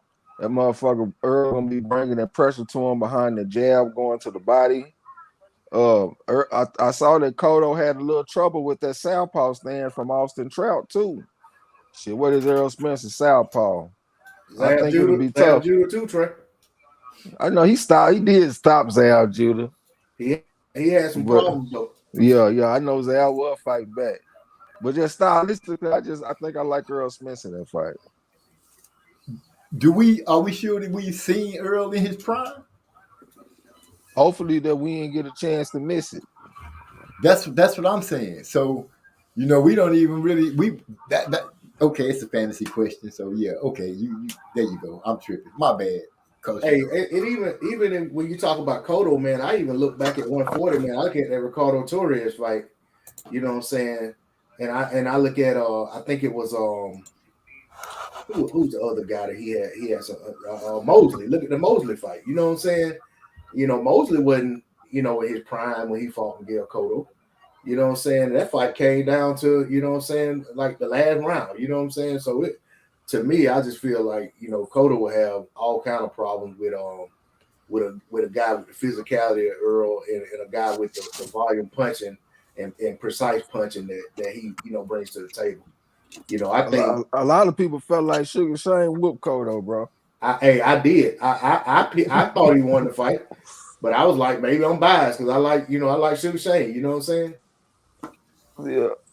It was something about Shane when I saw him fight. I think it was Trinidad. Is that the fight that he kept asking his dad, was he bleeding because he got headbutt? I don't think Shane and Trinidad fought. No, you want to be talking about? It was some Vernon Forrest. Is that the dude that he was asking? They headbutted. They were in the first Vernon Forrest fight, it was a headbutt that started all the bullshit. It was like in the second round. And he kept asking if he was bleeding. I don't remember that, but I do remember the headbutt and him bleeding though. No, the fight I'm talking about, he got headbutt, but he wasn't bleeding. But he kept asking if he was bleeding. He kept touching his forehead, and from that fight, I can't remember when it was, man. But that fight gave me a bad taste in my mouth about Shane. Even though he was a great fighter, I just couldn't rock with him that much because I was like, who be asking about if they bleed in the middle of a fight? Shit, nigga, if you taking hard ass punches in the ring, nigga, you feel all kind of sensations, nigga. You can't fault that man for that, bro. This motherfucker taking punches from world class fighters. Shit. And taking a headbutt from a world class. And he fighting all the top ones, all the best ones. I'm talking about he old as fuck, 38, 39 years old. He still trying to fight the best ones. See, that's why I like messing with you youngsters, because y'all help keep me grounded, because I be leaning on the person when it comes to grading them about some certain things. Hey, you gotta give his ex-wife some credit for some of that though, because he kind of found himself in a situation where he had to fight on. You know what I'm saying? The one that grabbed her butt? No, that's Mayorga done that shit. This was the one that was his manager and stuff, and you know what I'm saying, they got divorced. She even took his belts and stuff. So you know what I'm saying, yeah, he ended up in a situation where he probably had to fight on, but he had some good fight, bro. Bitch, take your belt. She wasn't even in the ring with you. Hey, and look at what and I still think late in his career, his finest hour was how he undressed Margarito. You know what I'm saying, like that was impressive. He was like 38 years old when he done that shit, man. At least about 37. He was up there because he fought Floyd after that, and Floyd wasn't much younger than Floyd was somewhere around that age himself. He was 38 when he fought Floyd, man. Yeah, so that was the fight right before that. So he had to be about 37. Yep. Okay, I'm gonna try not to be so hard on these guys because they professionals, but they going against world class guys too. And I'm not saying that to be funny. I'm just saying that when I be sitting down by myself, I be really getting into it, and I find myself in a trance thinking about a certain fight because that's how I am about certain fighters. So yes, that 40%, like Texas Timbo said, that 40% is a beast. And I respect that 40%. 100. There's no way that I'm going to just say Earl is going to go out there and just dismantle, destroy, or knock out Ugas. I don't see that happening because I'm no fool to the fact that the man been out the ring for a minute. Now, I don't care how many sparring rounds he had. He's not going to get in there and be right on point from bell one at fighting timing. Timing and sparring, that's different. You finna be out here fighting a dude just trying to take the 2 belts you got. And nothing about Ugas that I read is going to bag down. Nothing. Hey, OG said he respect the 60 100%. And he respect the 40 100%. Hey, say I was gonna say earlier too, as far as I heard you say something about Ugas tried to defect like 10 times or something like that, and then you said it's crazy that right after he do that, then boom, they legalize this shit. And credit has to be given to fighters like Ugas and Rigondeaux and Luis Ortiz, King Kong, because they were the catalyst for that. The reason that the Cubans legalized the professional fighting was to save the amateur program. Every single time they would go to international tournaments like the Pan American Games, they fighters was trying to escape. So they took out, so they legalized professional boxing, so they didn't have no reason to escape. You ain't got to go to America no more. You can be a professional here. So whenever we go to the Pan American Games and the AIBA World Championships, y'all ain't got to be trying to defect and shit. You know what I'm saying? So that's a credit to them doing that. They were the catalyst for that, man. That's part of their legacy. Yeah, and I think Gamboa and those guys, I think Gamboa, Lara, Rigo, and Orlando Solis, that's the guy that beat Luis Ortiz like 4 or 5 times in the amateurs. Every time they fought, He got a title shot against Vitaly Klitschko. I think all those guys defected together. They went to South America and took off. But you know, the other thing is, Trey, like me and you talked about the other day, you know, when I talked to you on Saturday and you told me not to call you no more. Them. I didn't say don't call me on Saturday. Hey, the reason I say that. Go ahead. Hold on, since you said it, you gotta let me speak up for myself. Go ahead, man. I say that, man, is because I try to keep my word count low, man. When I gotta do live stream, nigga, I'm talking, and that's really not my natural personality. I know y'all might find that surprising, but I don't talk a lot in real life. So I just try to keep my word count low as possible. So on Saturday, that's the last day I want to be talking. You know what I'm saying? Nigga, I gotta do a 4-hour live. You gotta perform. And I'm doing most of the talking. Y'all know I be running my mouth on there. Yeah, you stay in the chat too. I try to keep the pace moving, you know what I'm saying? Well, yeah, that's all I wanted to say. But yeah, no, but what I was saying is, you know, when we talked, I was telling you about, you know, that they opened about the tourism thing, you know what I'm saying? You know, because, you know, like I said, one of my partners, you know what I'm saying, him and his wife, they went over there and went on vacation for about 2 weeks. And you know, I'm thinking about that, as you say, about these guys defecting when they go to the Pan American Games and stuff like that. I have to wonder if the fact that they also opened up tourism makes them probably feel like it's easier for these guys to defect as well, because now all of a sudden you got an influx of tourists, and it's easier for these fighters to blend in and slip out.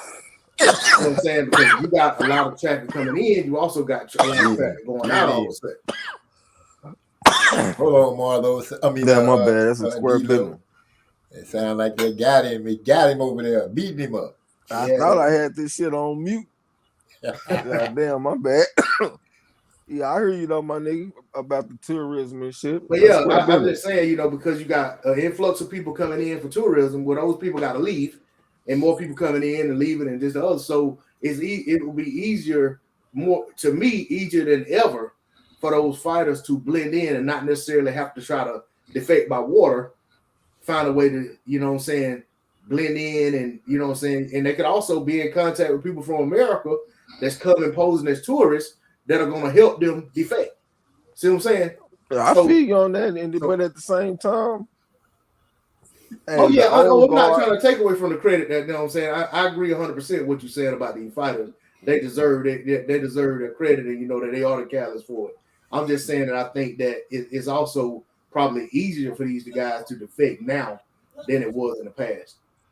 Yeah, but what I was gonna say is the old guard is dying off too, man. The motherfuckers that was making this shit illegal, the motherfucker getting old and dying, man. Yeah, this shit is long. Tourism opened up. This shit long overdue, man. You know what I'm saying? You know, people had to been thinking about this for decades. So yeah, man, I'm just glad that the motherfuckers got it done, man. You know what I'm saying? I was happy to see it. I can't lie to you. I was genuinely happy to see it. I was so happy that I couldn't make a video about it. I just made posts about it. You know what I'm saying? Because I felt like I couldn't have articulated it the way I needed to, and I was like, man, I'm just gonna post a link, let people go on there and read it, and eventually I'm gonna get to a point where I'm gonna talk about it. But you know what I'm saying? I kind of looked at it like, man, that's big, man. It's monumental. You know, this stuff dates all the way back to the days of Kennedy. You know what I'm saying? With you know what I'm saying, with Bay of Pigs, trade embargo, right? All of that stuff. So it's, you know what I'm saying, it's like, man, this is groundbreaking, and I hope that it yields the results that we're thinking it will. You know what I'm saying? Because I don't want it to just open up these fighters for further exploitation. I want it to open up doors for them and avenues for them to be able to carve out their lane in that sport as a professional, but they don't have to go all over the world to try to make money. I want to see them putting on events in Cuba. You know, if they bring the tourism in, you know what I'm saying, why not put on boxing events over there and stuff like that? I'm sure some of these guys, they probably would be scared, but I'm sure that they may not be able to leave again. But I would like to see some of these guys like Lara, before the curtains close on his career, go over there and, you know, put on a headliner card at some arena in Cuba. You know what I'm saying? I mean, I think that would be huge, man. That's square business because if they fight over here, they gonna get robbed like a motherfucker. They need to have some fights over there in Cuba, man, so they can get some fair shakes. And you know what else, Trey? The fact that, to me, I thought about that. I was thinking about that this morning. I said, you know, I was like, dang, if there really is this influx that, you know, that we could see of Cuban fighters suddenly saturating the professional ranks, I think it gets harder to rob them when you got more of them. You know, when you only got one scattered here, one really good one scattered there, another one here, another one, you know what I'm saying? It's a little easy to kind of just blacklist them, blackball them, or as Jamal Charlo says, black card them, you know what I'm saying? Or whichever one I'm saying. But, you know what I'm saying? And it's a little bit easier. But when you got a whole bunch of them and they're everywhere, they all scattered through the rankings, you know what I'm saying? You don't got just one Cuban in the top 15. You got 4 or 5 in the top 15 in a division. It kind of gets hard to rob all of them. But according to my recent research, it ain't really about the number of fighters. It's about the profitability of the fan base. You're absolutely right about that. You're right. What they said, that's what that shit come down to. Hopefully the shit's turn around. Hopefully what you saying can make an effect like, God damn, you just gonna rob every Cuban? You know what I'm saying? But so hopefully that do play a part, but I just hope that they get a fair shake because I know that they probably ain't got a fan base that's gonna generate a ton of money. You know what I'm saying? Not right away. Well, they like a poor people though, ain't they, Cuba? No. What I'm saying, not right away. Yeah, they are poor people, but they could gain a fan base here. Yeah. You know, it's going to take some building. It's going, you know, it's going to take them getting put in front of people. But I believe that it's going to open up doors. And if they are anything like the Mexican brethren, they're going to make money and send it home to start generating some money over there. It's just a matter of time. Yeah. That's my opinion. That's you know, not thinking so deeply into you know, when you talk about sending money home, man, it makes me think about when when they were getting ready the Lomachenko versus Rigo fight. I think they had like one episode of like something like an All Access, and Rigo was talking about how he had seen his son in like 10 years or something. It was some ridiculous amount of time, you know. And he's like, you know what I'm saying, like can you know, for a father who cares and wants to be there, but is just trying to do what he can to take care of his family, you know what I'm saying, and be a provider. Right. And, you know, I can only imagine, you know, what would, you know what I'm saying, that has to be like carrying that into the ring, carrying that in the training camp, carrying that into a loss or whatever the case may be. And knowing that, you know what I'm saying, you're doing it for all the right reasons, but the fact that you're doing it has consequences that also, you know what I'm saying, are far reaching. Right. I couldn't imagine being put in that situation for my family, but I can see myself doing whatever I can, whatever I need to, whatever I have to for my family, just for the love that I have for them and the small challenges that we've had here. So, absolutely. You know, I understand exactly what you're saying, and I feel it full-heartedly. But I want to go ahead and jump down to Hyphy's question for Trey. He said, his statement to Trey, not question. Says, Trey, Luis Ortiz said he got caught defecting 37 times before he was successful. And he followed that up with, D-Lo for boxing, followed it up with probably because he's been trying to defect since the 50s. Yeah, well, shit. You had said that Ugas tried to defect 10 times. I thought I had heard 17 times for him. Okay, so I was wrong. No, I'm not saying that you were. I thought I heard that. I could be wrong. But I heard 7. I just thought that was a bunch of damn times. You know what I'm saying? So I thought that was wrong. But to hear a man that tried 37 times, that's a bunch of attempts, man. Hey, and I think he said something about you know what I'm saying, like some of the guys that were with him, you know what I'm saying, that were trying to come with him, like some of them didn't survive. Yeah. You know what I'm saying? Like, so think about it, that's a lot, you know what I'm saying? And I'm pretty sure when these guys get over here, whatever it is they're trying to do, whether they're trying to be a carpenter, a singer, a fighter, act, whatever it is they're trying to do, man. I think that, you know, it's hard to imagine that they don't carry that with them. You know what I'm saying? Like, I got, not only am I doing this for myself, I'm doing this for those who tried to make it and couldn't get here. You know what I'm saying? They didn't make it across that water. You know, and I'll say, you know, one more thing. Like, y'all know I like Gamboa.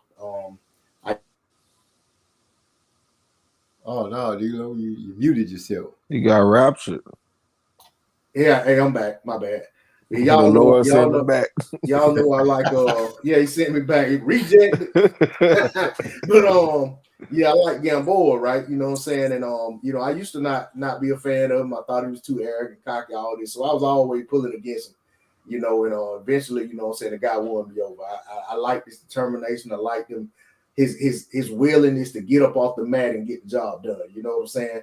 And so I started, you know, following his story some. And one of the things that, and I don't know if y'all saw the video I made on my channel a while back about it, but you know, one of the things that really stuck out about to me about Gamboa was that you know, this man sold his gold medal so that he can give his daughter a birthday party. You know what I'm saying? Like that, man, that to me, once you know what I'm saying, it's like, man, something like that, man, that just really says a lot about the character of a man and where he is in terms of how he feels about his family. Yeah. I'm gonna tell you too, something that makes me worried about Ugas is that motherfucker's a winner. And the reason I say that is just his countenance. Like, he always smile, he always happy. I ain't gonna say always, but from when I see him, like in interviews, when I see him on the All Access and stuff, he always look happy. He always smiles. When I look at the greatest winners, like Floyd Mayweather, always smile. Excuse me. I look at pictures of Sam Langford. He be smiling. Ali smile. I look at Harry Greb, one of the toughest men that you'll ever hear of in the ring. I see pictures with him smiling. So I just associate smiling with winners, man. That's what Ugas is, man. Ugas is a winner, man. This motherfucker, he done been through some tough shit in his life, but he is enjoying his life right now. I'm telling you, he might be the happiest man in box. Hey, I laughed when people started, you know, talking that noise about Ugas and taking his victory lap, and he done got lax and this, that, the other because he got that Pacquiao win and all of that stuff. I'm like, man, that I don't know if that's wishful thinking, that's assumptions. It's like I don't see the evidence to support that. Y'all talking about this man being at fights as indication that he ain't taking his training camp serious when that's what the man's always done. You know what I'm saying? We've always seen Ugas at fights. You know what I'm saying? He supports the sport. He supports these other fighters. He's a fan of these other fighters. And y'all know how I am. You know what I'm saying? I like my fighters to be a fan of the sport. You know what I'm saying? Like, it's kind of a little discouraging to me when I hear these fighters say, man, I don't really follow boxing like that. You know, and that's their prerogative, but some of them, that's their mentality. So it kind of makes you have to wonder how dedicated they are to the sport versus how dedicated they are to their pocketbook. You know what I'm saying? Because even like Ryan Garcia, y'all talked about him earlier. I remember a video with Ryan Garcia, and I actually got it downloaded on my phone because I had to prove a point to somebody that was Ryan Garcia getting into a fight on the beach. But Ryan Garcia talked about how Oscar De La Hoya, you know, has pretty much told him that if he can make him a $700 million fighter, and he can get him a $700 million contract, but he got to do this, and this to get there. And if he do it, he can make it happen for him. And Ryan talked intently about all the stuff and how bad he wants to get to that $700 million, but he never talked about love for the sport. He never talked about anything other than chasing that money. Which, I mean, whatever motivates you. But you know what I'm saying? Boxing isn't football. Boxing isn't, you know what I'm saying, accounting. You know what I'm saying? Boxing is the hurt business. So, you know what I'm saying? If you're in it for the wrong reason and your focus isn't on what it should be on, you're playing with fire. That's facts when it comes to boxing. Yeah. He can go out there and get himself hurt. But speaking on Ugas' expense, and speaking on Ugas being a winner, and speaking on people just thinking it, I don't know what they could be thinking. I am a huge Earl Spence fan. You know, he's my favorite 147 pounder, hands down. And looking at Ugas, you know what I'm saying? Looking at Ugas and seeing Ugas fight, and seeing the way he fights, and seeing the way he carries himself, and seeing like you say, Trey, always happy. I enjoy seeing that frame they have of him and his son kissing him and stuff, man. That just melted my heart. Yeah, when they were doing the FaceTime. Yeah, man. No. When he was holding him. And I ain't seen that. Was it the newest episode? I don't know what episode it was. I ain't seen the newest one. I just seen the first one. Oh, okay. But yeah, he's holding his son, man, and his son kissing him on his jaw, and he talking to him, and it just, I went to a special place with it myself for me because I got 4 girls. Let me not get on all that. Who the hell is King of Champ Ross? I don't know that character. You ain't gonna make it today. You're gonna have to show some credentials. Hyphy says, yeah, he messing with you, D-Lo. He say, D-Lo 404, you sound like those racist channels that always love to call black fighters older than they are. I'm disappointed. Well, I tell you the truth. He kills me. Just so funny. But yeah, for them to feel like that, man, the dude got hard. I could see it. It oozes from it. It oozes from it. Oh, it's King of Kim folks. King of the Kim folks. Yeah, he done changed the name of King of Champs. What's up, my nigga? I'm trying to warm up King of the Champ Raw. King of the Champ Raw. I gotta get in the winning mindset, man. I gotta start picking these fights. How y'all doing tonight, man? Man, we blessed. I'm feeling great. I'm lit. I'm in the clock. Wait, let me change. I'll show you how I'm feeling. Look at Gil Cole, King of Champ who, nigga? Look at that hate. Shit, we just out here chopping it up on this boxing, bro. Hey, Gil Cole ain't saying nothing in a minute. He heard that. He had to chime in. Yeah. So what's going on with you, King? I mean, you know, just another day, man. Listen to y'all chop it up about this boxing game. You feel me? Hey, yo, hey, De La Hoya, you know, he a hustling ass dude. Told somebody he gonna get them $700 million. Yeah, that's been years ago, man. You know what I'm saying? Like this was even before. I'm pretty sure it was even before that Luke Campbell fight. It's been around for a while. But yeah, he was talking, you know, because you know, Ryan, you know, he performed with a camera in his face, you know what I'm saying, and a microphone in his face. So he was playing it up, but he truly believed that, you know, he gonna get that $700 million contract and he meet these prerequisites that Oscar laid before. I don't think it would. You know, the funny part is the only way it's feasible is not through boxing. That's the funny, like trying to make money in this boxing game. Get your skills down first. Like do the basics. Like get your Tim Duncan on. Get your Earl Spence on. Get your fundamentals correct before you start talking about what you're gonna do, this and that. He's a show pony. You know what I'm saying? Even when he work out, he's just a show pony. He just want to look flashy. He want to be the glamour. You know what I'm saying? He's a new age Ricky Slater. Man, he just one of them dudes, man. He just not. But, you know, Oscar believes in him, but the problem is it's not about Oscar believing in him. It's about everybody else. And then you picking the worst time to come into boxing and be trying to make significant money, man. We were talking about last night about all these pay-per-views, man. It's too easy to steal pay-per-views when you're not sure about a fight and you don't want to pay $100, man. You know, I think the last pay-per-view I paid for, well, I mean, that I even watched was the Wilder Fury fight.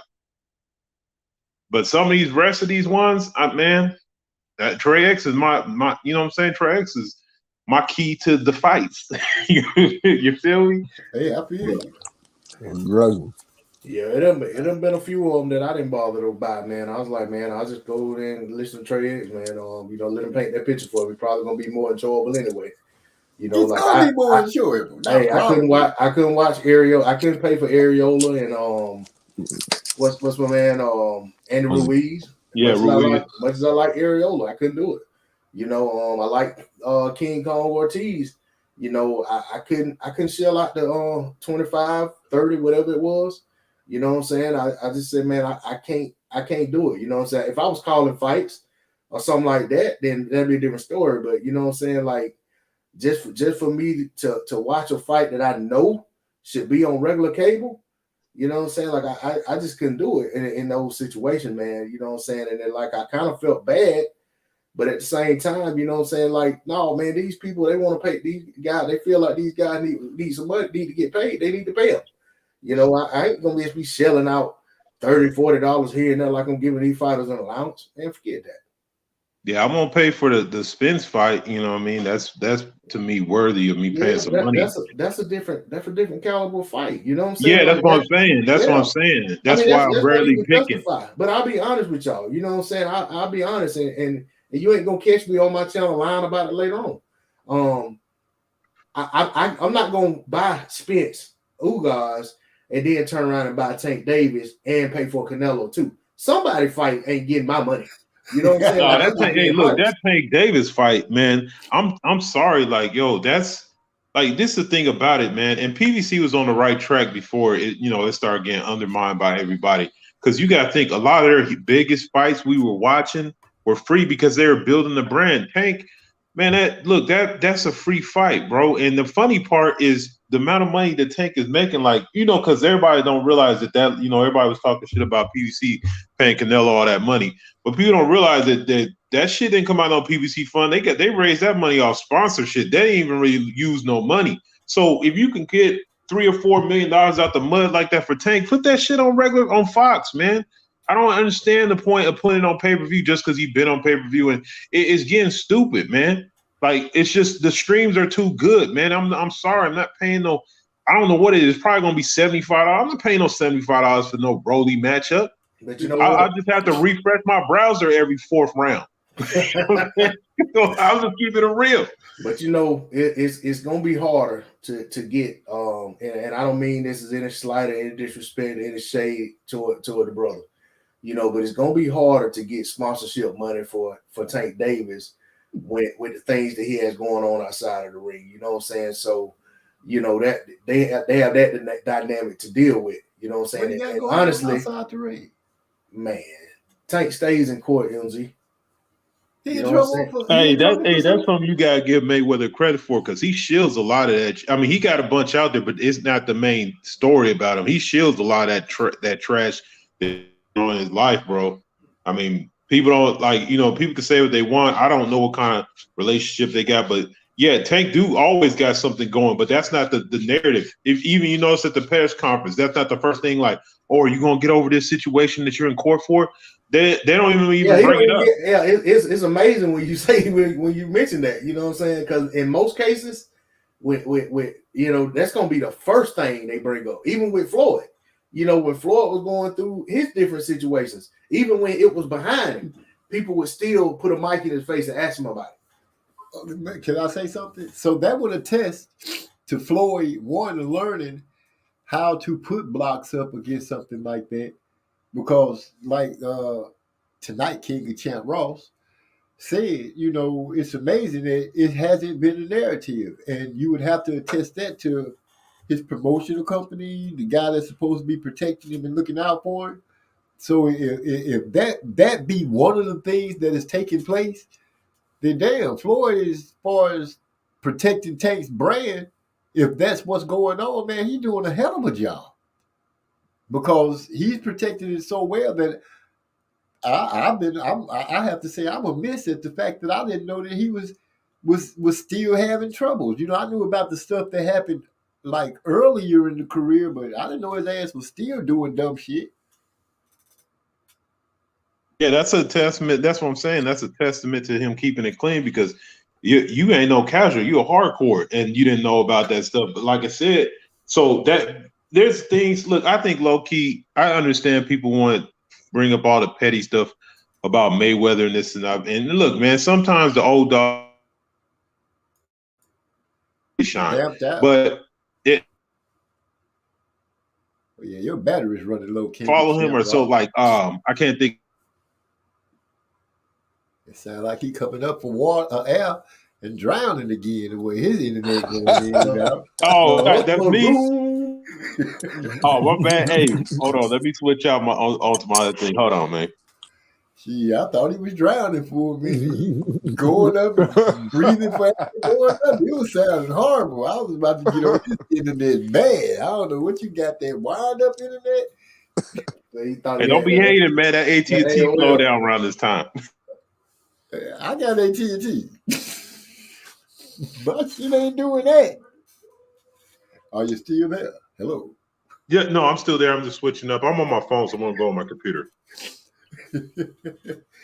Man, he was having the fit just a minute ago, boy. He was going off about that $75. I'll be damn if I'm going to pay $75. I'll be paying for this fight. I'm just going to go over there and listen to Trey X. Like, that's the second option.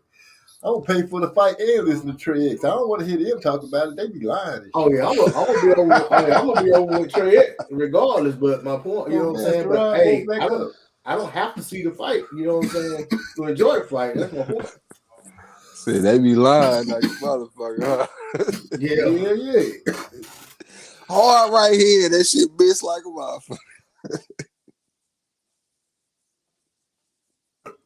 Yeah, I'm gonna just pay for the fight.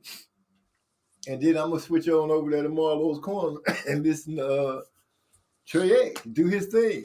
I had to sync the fight up the other day, and he finally woke back up. He was over there snoring like a motherfucker. I was like, "What the hell is going on?" Hey, let's put it out there, man. What fights we paying for? I'm going to pay for the Earl Spence fight. I'm paying for the Earl Spence fight.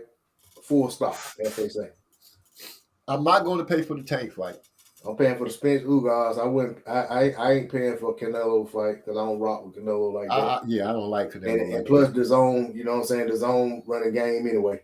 You know, that's a fight they should have, you know what I'm saying, just on the zone. Like what makes that fight bigger than, you know what I'm saying, the other fights that, you know, Canelo had on the zone that they gotta have a pay-per-view. Other than the fact that they had to pay him all the money to keep him on PBC. That's on them. That ain't my fault.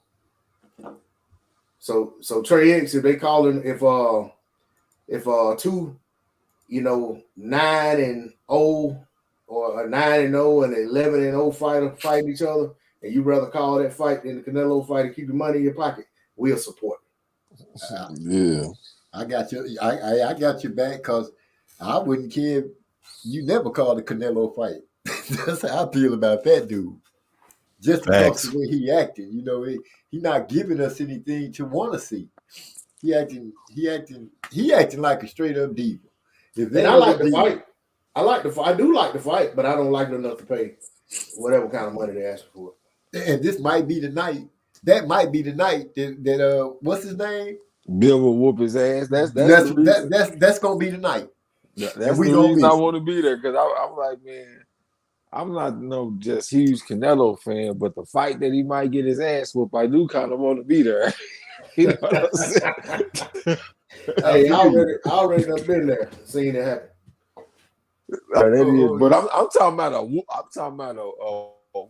whooping, dog. I'm talking about where you swole up. Yeah, you like Lubin. You really looking like Lubin when he come out. Yeah. Looking like this potato head. Yeah. Pumpkin head like a mother. I don't know how much Spence fight is. I know when I push the button, I'm gonna say yeah. That bitch gonna be about $74.99. Well, there it is. Whatever it say, I will press it. Click just like that. No hesitation. Be mad if it take too long to go through. Yeah, you're right. I'm gonna pay for it. Do I sound better now? Oh yeah, you sound like you back on shore. That's right. You know what I'm saying? Ahoy! Glad you made it back, sir. I thought I was gonna have to throw a life preserver out there for you, help you pull you in. Hey, you know, brothers can't drown, man. You know, brothers can't swim, man. I'm bound to drizzle. I don't know who said that. I know how to swim my ass, so you ain't gonna just drown me. You ain't gonna take me out there and just leave me just to see. Yeah. Nah, it's the funny part is I learned in high school, man. That's when they like it was mandatory for you to learn how to swim. You know what I mean? They like had 9th grade class. Yeah, you had swimming class and you had to go in there. They had days you get rolled up if you didn't get in the pool. Man, come on with it. Tell the truth, shame the devil. For real. Hey, I ain't heard that in a long time. Brought Tell him the back truth, just for you. shame the devil. Hey, Gil Cole said all King of Kimfo had to do was pull his antenna up on his phone. Dang, you got a phone with an antenna on it? Man, Gil Cole ain't talking. His phone made out of gator skin, so he need to cut shut the man. Get out of here, old part-time Florida nigga. Oh man, part-time Florida. I haven't heard that ever. Oh, wow. I don't even know how you can be part-time Florida. Mm. Drink the water. Part-time crazy. If you stay in that corner, you could say you in Louisiana sometimes. So you know that's what they be doing. This is why he part-time Florida, because number one, he just went against Lubin on Saturday. sir. Lubin from Florida.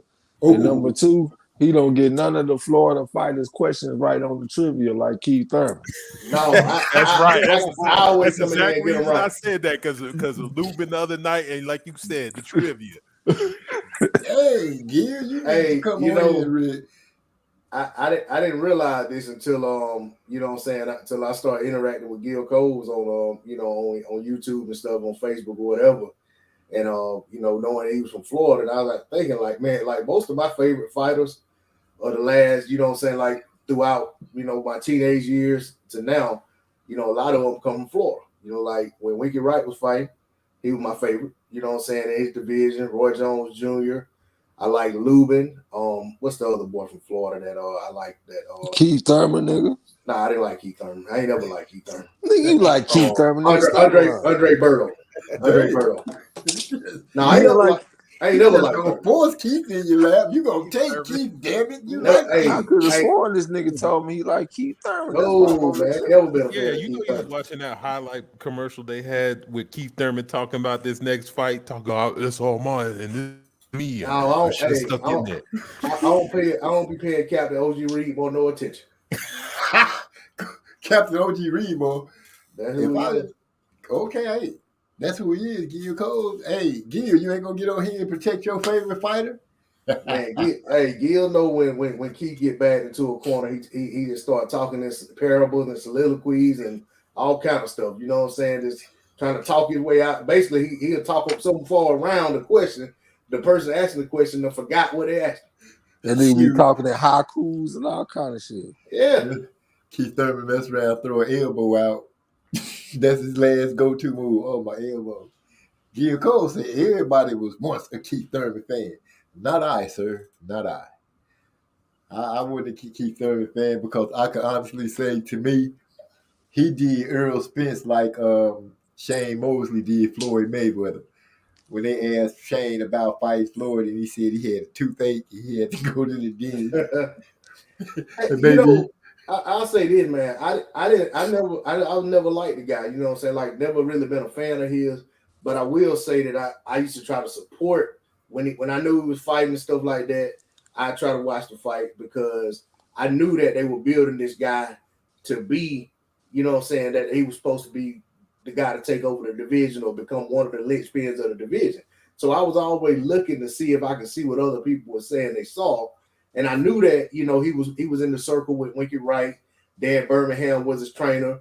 I appreciated the story and felt the story about his former trainer being Getty, who passed away, and all that.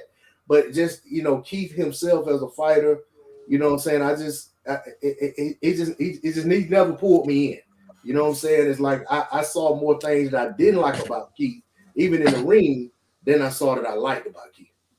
I liked Keith Thurman, man. I thought Keith Thurman showed me that he was a warrior. Like when he fought against Robert Guerrero and he had his head swole up and he was out there still getting his paper, you know what I'm saying? But I'm gonna tell you, when he fought against Julio Diaz, he looked like Superman in that bitch, in that fight, nigga. I thought that he had action that really being something special in that one particular fight, Julio Diaz. If y'all ain't seen it in a while, go back and I remember that fight. Yeah, that motherfucker looked special in that fight, you know what I'm saying? But he still fought some decent guys. He fought Diego Chavez when he was undefeated and a few people. And Keith Thurman showed hard. He got hurt against Jesus Soto Carras, came back and still, you know what I'm saying, did what he had to do, even though he got buzzed in the fight with a left hook. I thought he showed all kind of toughness. I thought he handled himself like a champion when he fought against Porter. that Porter fight was tough. Excuse me. Porter was, I think, yeah, that was no. He wasn't undefeated. He had already lost to Kell Brook, but Porter was still on his shit that night. Going into the championship rounds and shit, I had it tied up 5-5, and Keith Thurman handled his business in the championship rounds to win the fight like a champion. When he fought against Danny Garcia, I thought he went out there and showed me some in that fight, even though he probably wasn't 100% in the fight. You know what I'm saying? But he still went out there and decisively beat him, in my opinion, even though it was like 7-5. I still felt like he won the fight. You know what I'm saying? He made Danny look slow in that fight. Yeah, I think Keith showed something, man. So I was a fan of Keith Thurman. I just, like y'all said, once the Errol Spence shit came along, he got a little too diplomatic and shit for my liking. You know what I'm saying? He turned into a thespian and shit. Every time I heard him, the motherfucker talk, you know, it just sound like some acting or some, you know what I'm saying? Like, it was just too much, man. It sounded like he talking Shakespeare and shit when he be talking about Errol Spence. Hey, if he wasn't talking Shakespeare, he was trying to talk like Clover Lane. Yeah. Wow. Yeah. But I was a fan though. I will keep it real. Gil Coles, you know, I don't know how this gonna affect us, but I never doubted the skills I like to do could fight. I just don't like it. That's just for some reason. I just, you know, when I look at him, I'm like, ugh, I don't like it. Hey, what's sour? Look, man, keep it real. I respected him as a boxer. Was he one of my favorite fighters? Not necessarily, but I enjoyed his fights. But like you said, the way, if he had just said this, the way he was just so salty and this, I mean, that's salty. The way he was just so dismissive of Errol Spence. Oh yeah, the young buck, this and that. Dude is a year younger than you. What you mean the young buck? Like, oh, he got to get some accolade. Wait a minute. First of all, and then they want to like act like, because everybody, like, people, as time goes on, they forget about, they try to relate something to Mayweather and blah blah blah. No, there's no comparison. When you guys were trying to run and fight Mayweather, he was way out of his prime. He was end up still was quality fights. But the thing about it is, you're in your prime. Errol Spence is emerging. You say get a belt. He goes over there and wins the toughest fight. Because you beat Porter, but guess what? The dude that beat Porter, Errol Spence, went to his hometown and beat him. And regardless of the glided glove in and all that crap, he still beat him there. And then so he had that belt and came back, and you still was acting like a bitch about it. That was the problem. And so regardless of what he did, those antics, that behavior, that just like, dude, you act like that's like I'm saying, that's like me saying, going to MZ and say, hey man, you know, you young buck, you gotta get your weight up. You gonna look at me like I'm crazy. Like, what you mean? What? You in the same generation as me. Just because I started maybe a little bit after you, we in the same generation. We in the same rankings. This ain't somebody that been fighting 10 years before you've been fighting. Like, it was just embarrassing. And so it sucks even now because, you know, I know he's a good boxer, but like you said, it's all theatrics. And it's and at the end of the day, I think the worst thing I don't like about him is, one, I low-key think he's a liar. And on top of that, he's not disciplined. And I hate fighters that ain't disciplined. That to me is the most that's the easiest thing for, I feel like, a fighter to do, is to train and work, especially when you're getting paid to do. Look, if I got paid to go work out, y'all, I'll be living in the gym, bro. I'm just keeping it real. Like, so this commitment, that's the problem with him. So yeah, man, Thurman, whatever, man. Go over there and get beat up by another 140-pounder so I can laugh at you. So you don't think he committed? Committed to getting paid? Hey, I got a question. Y'all remember Keith Thurman and Canelo, they both got built on the undercards of Mayweather pay-per-views, right? Right. Do they not do that anymore? Like, are prospects not getting built on the pay-per-view platforms of the established fighters? Like, who is the next Thurman and Canelo right now? They got Brandon Lee on the Spence on the card. But I'm saying, like, a consistent thing that, like, every pay-per-view you see this guy, because that's how it was with Thurman. Well, they were doing that because they were building what we eventually got, him as an opponent for Mayweather. You know what I'm saying? Because it can still be done. Like, let's say, it can still be done, though. there was another fighter they were building on Floyd's undercard as well. It wasn't every fight, but they put him on the undercard because he was supposed to be a potential opponent, and that was Danny Garcia. Yeah. Like when he fought Matisse and shit. Mm-hmm. But a lot of they don't do it nowadays because, to be honest, a lot of these guys aren't trying to fight no goddamn. But Boots Ennis should be on one of these damn cards. Like like you said, like a good example of how they were doing it is like, I mean, and this is really why I used to really love Showbox and all that. Showbox used to build people up. Then they would get on those like you said, those better cards. Like that's why I knew about different guys. And sometimes they got beat before they got there. But even like last weekend, you got a 154-pound weekend. You know what I'm saying? Even if that's not on pay-per-view, you have that the week before, and then the week after that, you have the championship fights. And like you said, you building opponents, you're building buzz, and then the whole night of the free fights, they talking about the next fights, or even like Friday night fights when that used to come on. Yep. But none of these dudes are intentionally trying to fight nobody. Yeah, so yeah, they're intentionally not trying to fight nobody. So they're not trying to build them up. That's initially how PBC was set up. It was building up the fights. Like you would get a carousel of different guys, and eventually there was a matchup. You know what I'm saying? And now you don't know who's going to fight. And a lot of these guys is, again, older. And like you said, I ain't seen Ennis. Virgil Ortiz is on another. I think he's on the zone or something. Like I don't know what the hell he's on. Virgil missed this fight because of the weight problem. Yeah, so you got. He was supposed to fight in February, I think it was. And there was a few younger guys that were supposed to be coming in, but they ducked out of fights. It's like they didn't want to take chances at championships. Like I don't know what happened to that Monopusian dude or whatever, but you know what I'm saying. So that's what it is. So it's just not. These guys aren't setting up the next fight because we have 3 different heads, and then we have 8 different belts per division. And let's just be honest, that's something new. Even when there was 4, we still only took like 3 of them serious. Now they done built all these belts, all these different platforms, so they don't have to build nobody to fight.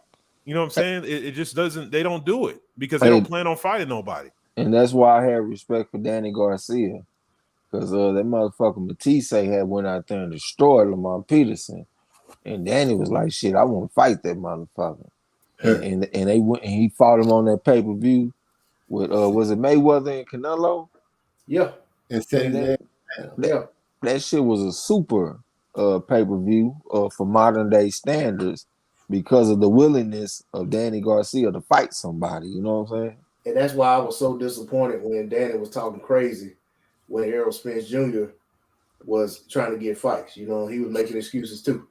You know what I'm saying? And him and you got Porter, Danny Garcia, and Thurman, who were pretty much considered the top 3 guys in the division. Yeah, they were the 3-headed. And all 3 of those had fought each other, or you know what I'm saying? But were unwilling. I don't think Porter and Garcia had fought at the time. I don't believe. But these guys were willing to fight each other, but unwilling to give her. It's like, no, you got to go with your own ball. We got this going on right here. You know what I'm saying? Even after he went and beat Kell Brook, these guys still didn't want to fight him. And I was surprised because I never saw that on Danny Garcia. Danny Garcia always, to me, seemed like the type of guy that wanted all the smoke. You know what I'm saying? And when I saw him behaving like that, I was like, okay, you know what I'm saying? I lost a lot of respect for those guys, and that's why, you know what I'm saying? And it kind of shows in the videos that when I talk about them.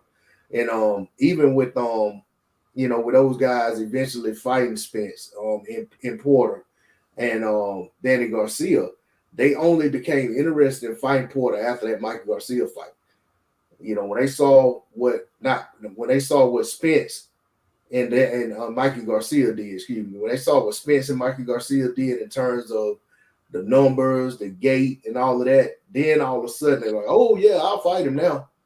You know what I'm saying? Because I can make some bread. Yeah, and I mean that just, to me, that's just so shitty. Hey, that's why I said I used to be a fan. Yeah. Like, if you go out there and lose a fight, that's not enough for me not to be a fan no more. But if you go out there and start acting scary and acting like a hoe, and talk your way out the fight. Yeah, man, getting intimidated. I don't like the intimidation shit, man. Even in real life, I remember back in the day, it was a nigga that was like a real confident type guy. But it was this guy from our gym named Greg. He had like the bangs in the front of his head like Fernando Vargas used to do. And he was a hard punching motherfucker. and he saw him off in there hitting on the mitts and on the bags and shit. That shit was sounding off. It was pow pow, sound like a shotgun in that bit. and I remember him looking at that shit, and he was looking at me, and he was like, "It do sound like he hitting hard over there." And I just heard the fear in his statement that he made, and I just never forgot that shit. Like, nigga, you a bitch, nigga. What you mean it sound like he hit hard over there? Nigga, you supposed to still feel like you can whoop that nigga. You know what I'm saying? Yeah, I feel you 100%. That's one of the reasons I be trying to look at, but I be seeing those dudes. But I gotta bring it up. Marlowe's corner said, "Man, fuck Thurman. I'm back here listening on this video and had to say it laughing out loud." Then he backdoored and said, "Spence had that boy shook." Man, he had all the top 3 of the top guys in the division shook, man. Them guys, I mean, that's why I got to the point. I always thought that Mikey Garcia fight was a dumb fight. But I got to a point where I was like, man, Spence, fight this dude. Because these other dudes ain't trying to do nothing. You know what I'm saying? I mean, I knew the Bud fight wasn't happening because of the politics and all that. So I was like, man, you know what I'm saying? I'm like, man, go on and fight little Mikey. Go ahead and beat him. Because these clowns going to want to fight you after they, you know, after the pay-per-view. And sure enough, that's what happened. You know what I'm saying? But it's like, man, these guys suck, man. And you know, the crazy thing about it is, at that point, Spence was kind of, I know he had a belt, but he was kind of where Boots is. But he was more in a position of he should be getting a fight. You know, he's a title holder, etc. And to me, I always feel like it's advantageous for these established guys. If it makes sense to make the fight, go ahead and get these guys before they really get themselves established and really settle in. You know, so they could have got Errol before he went over there and beat Kell Brook. They could have got a fight with him, would have been easier to make. Same thing when you look at when guys move up to a new division. You know, you can go ahead and fight him, or you can let the guy sit there and get 2 or 3 fights on his belt and acclimate to the division, and then you might have a tougher fight on your hand. You know, so, you know, to me, I feel like, man, if these guys put themselves in position, you know what I'm saying, it ain't your responsibility to save them. Go ahead and smash them. You know, that's their career. You know what I'm saying? And to me, I just feel like, you know, it's better for these younger fighters to allow themselves to grow. What comes to mind with me is John the Beast Mugabe was I think he was the man, you know what I'm saying, one like a dangerous fighter at 154. He moved up into 160, and people still was like, I don't know, Marvin Hagler a little old, you know, a little long in the tooth. Right. You know what I'm saying? He gave a great account of himself. But at some point, you know what I'm saying, class showed, experience showed. You know what I'm saying? And so I just look at situations like that, and I think I think about how does that relate to what we're seeing today and what we seen a couple of years ago with these guys. And they let Errol Spence Jr. get so deep entrenched to not only do I belong here, I'm the man here. Yeah. And it's like now psychologically, he knows he's supposed to beat you. When he was coming up, he just thought it. But now he knows he's supposed to beat these guys. So then when they get in the ring with him, you know, it's like he running downhill on them from, you know, almost from the onset. Now I know the Porter fight was a little different, but that's Sean Porter. You know, Sean Porter, his style is just hard for guys to deal with. Only person I ever felt like just had their way with Porter was Ugas, in my opinion, but he lost the fight. So yeah, he lost the fight. But I still have to stand by saying Spence did say to the world, I'm gonna fight Porter the way he liked to fight. I'm going to beat him the way he likes to fight. That was his words. So I feel like people give Porter credit, but I'm like, I feel like people should give Spence credit for fighting that fight the way he did. Because I mean, in all honesty, if that I don't remember him saying that. I remember him saying that after the fact that he fought his fight. No, he said it's a video that he. Oh, yeah, I believe you. I ain't saying he didn't. I'm just saying I didn't hear. But if he said that, you say he said it. He said it. I'm just gonna say this about that is I kind of look at that as if I'm gonna say I'm gonna give him credit for beating him at his own fight, or the same thing about the Mikey fight. I look at it like the Mikey at his fight was kind of safe. not that, and Errol could have went out there and beat Mikey at Errol's fight, and it would have been just as safe. Probably would have been even more dominant. But when you go out there, you fight Shawn Porter, and you fight him at his fight, whether it was because you had to or because you chose to, that's kind of like me giving a guy kudos who has all the technical attributes to box a guy from the outside, but got into a war. And you know what I'm saying? It's like I'm beyond that point where I kind of like be like, yeah, man, you know, he did that, you know, like, no, this is your career. You only have a short window. If you don't have to fight that fight, then I don't see why guys would allow themselves to fight that fight. You know, so that's kind of where I am with it. It's kind of like what we said about Lubin early on in the show, was that, you know, Lubin could have made that a easier fight for himself than what it was. You know, of course, Fundora had to comply. It's just like the same thing with Spence and Porter. You know, Spence had to say, no, I ain't gonna fight this fight. Well, he still got to contend with Shawn Porter trying to make it a Shawn Porter fight. Right. So, right. you know, you just never know, you know what I'm saying? But but the fact that you say he elected to do that, and he said he's elected to do it, I heard it stated so many times that I can't help but believe that that's what he chose to do, or that's what he had already stated he was going to do. I still don't really necessarily give him like extra credit for that. You know, if anything, he might be paying the toll for that right now, as far as I know. Yeah. Sometimes, man, at the end of the day, it's a fight, and sometimes you just want to fight. So you may have lapses in college. Every fighter's done it. Floyd Mayweather done it in a fight. Sometimes you just want to fight a dude. Sometimes you just feel like I'm about to scrap with this dude.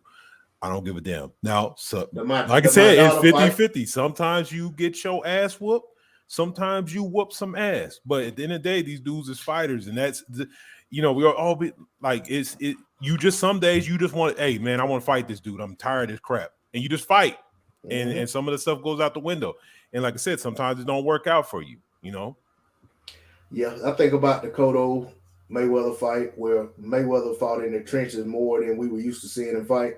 And the same thing with the Maidana fight, the first Maidana fight, you know, where Floyd kind of didn't fight the prototypical Floyd Mayweather fight, whether that was by choice or whether that was Maidana and Floyd just needed a fight to figure him out and figure out how to make it a cleaner fight.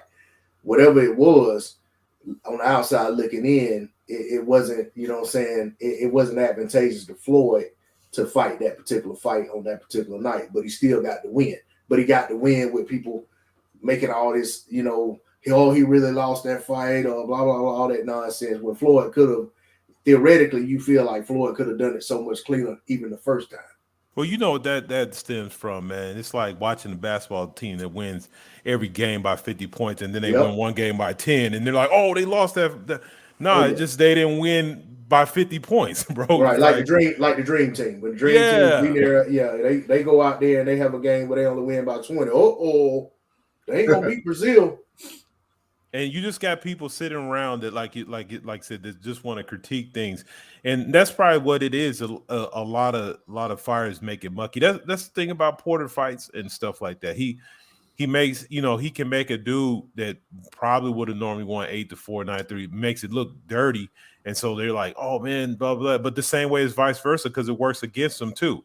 So that, you know, that's, like I said, that's neither here nor there. People just, like I said, sometimes dudes just want to fight. Like I said, I was thinking about, even though, you know, the level of completely different.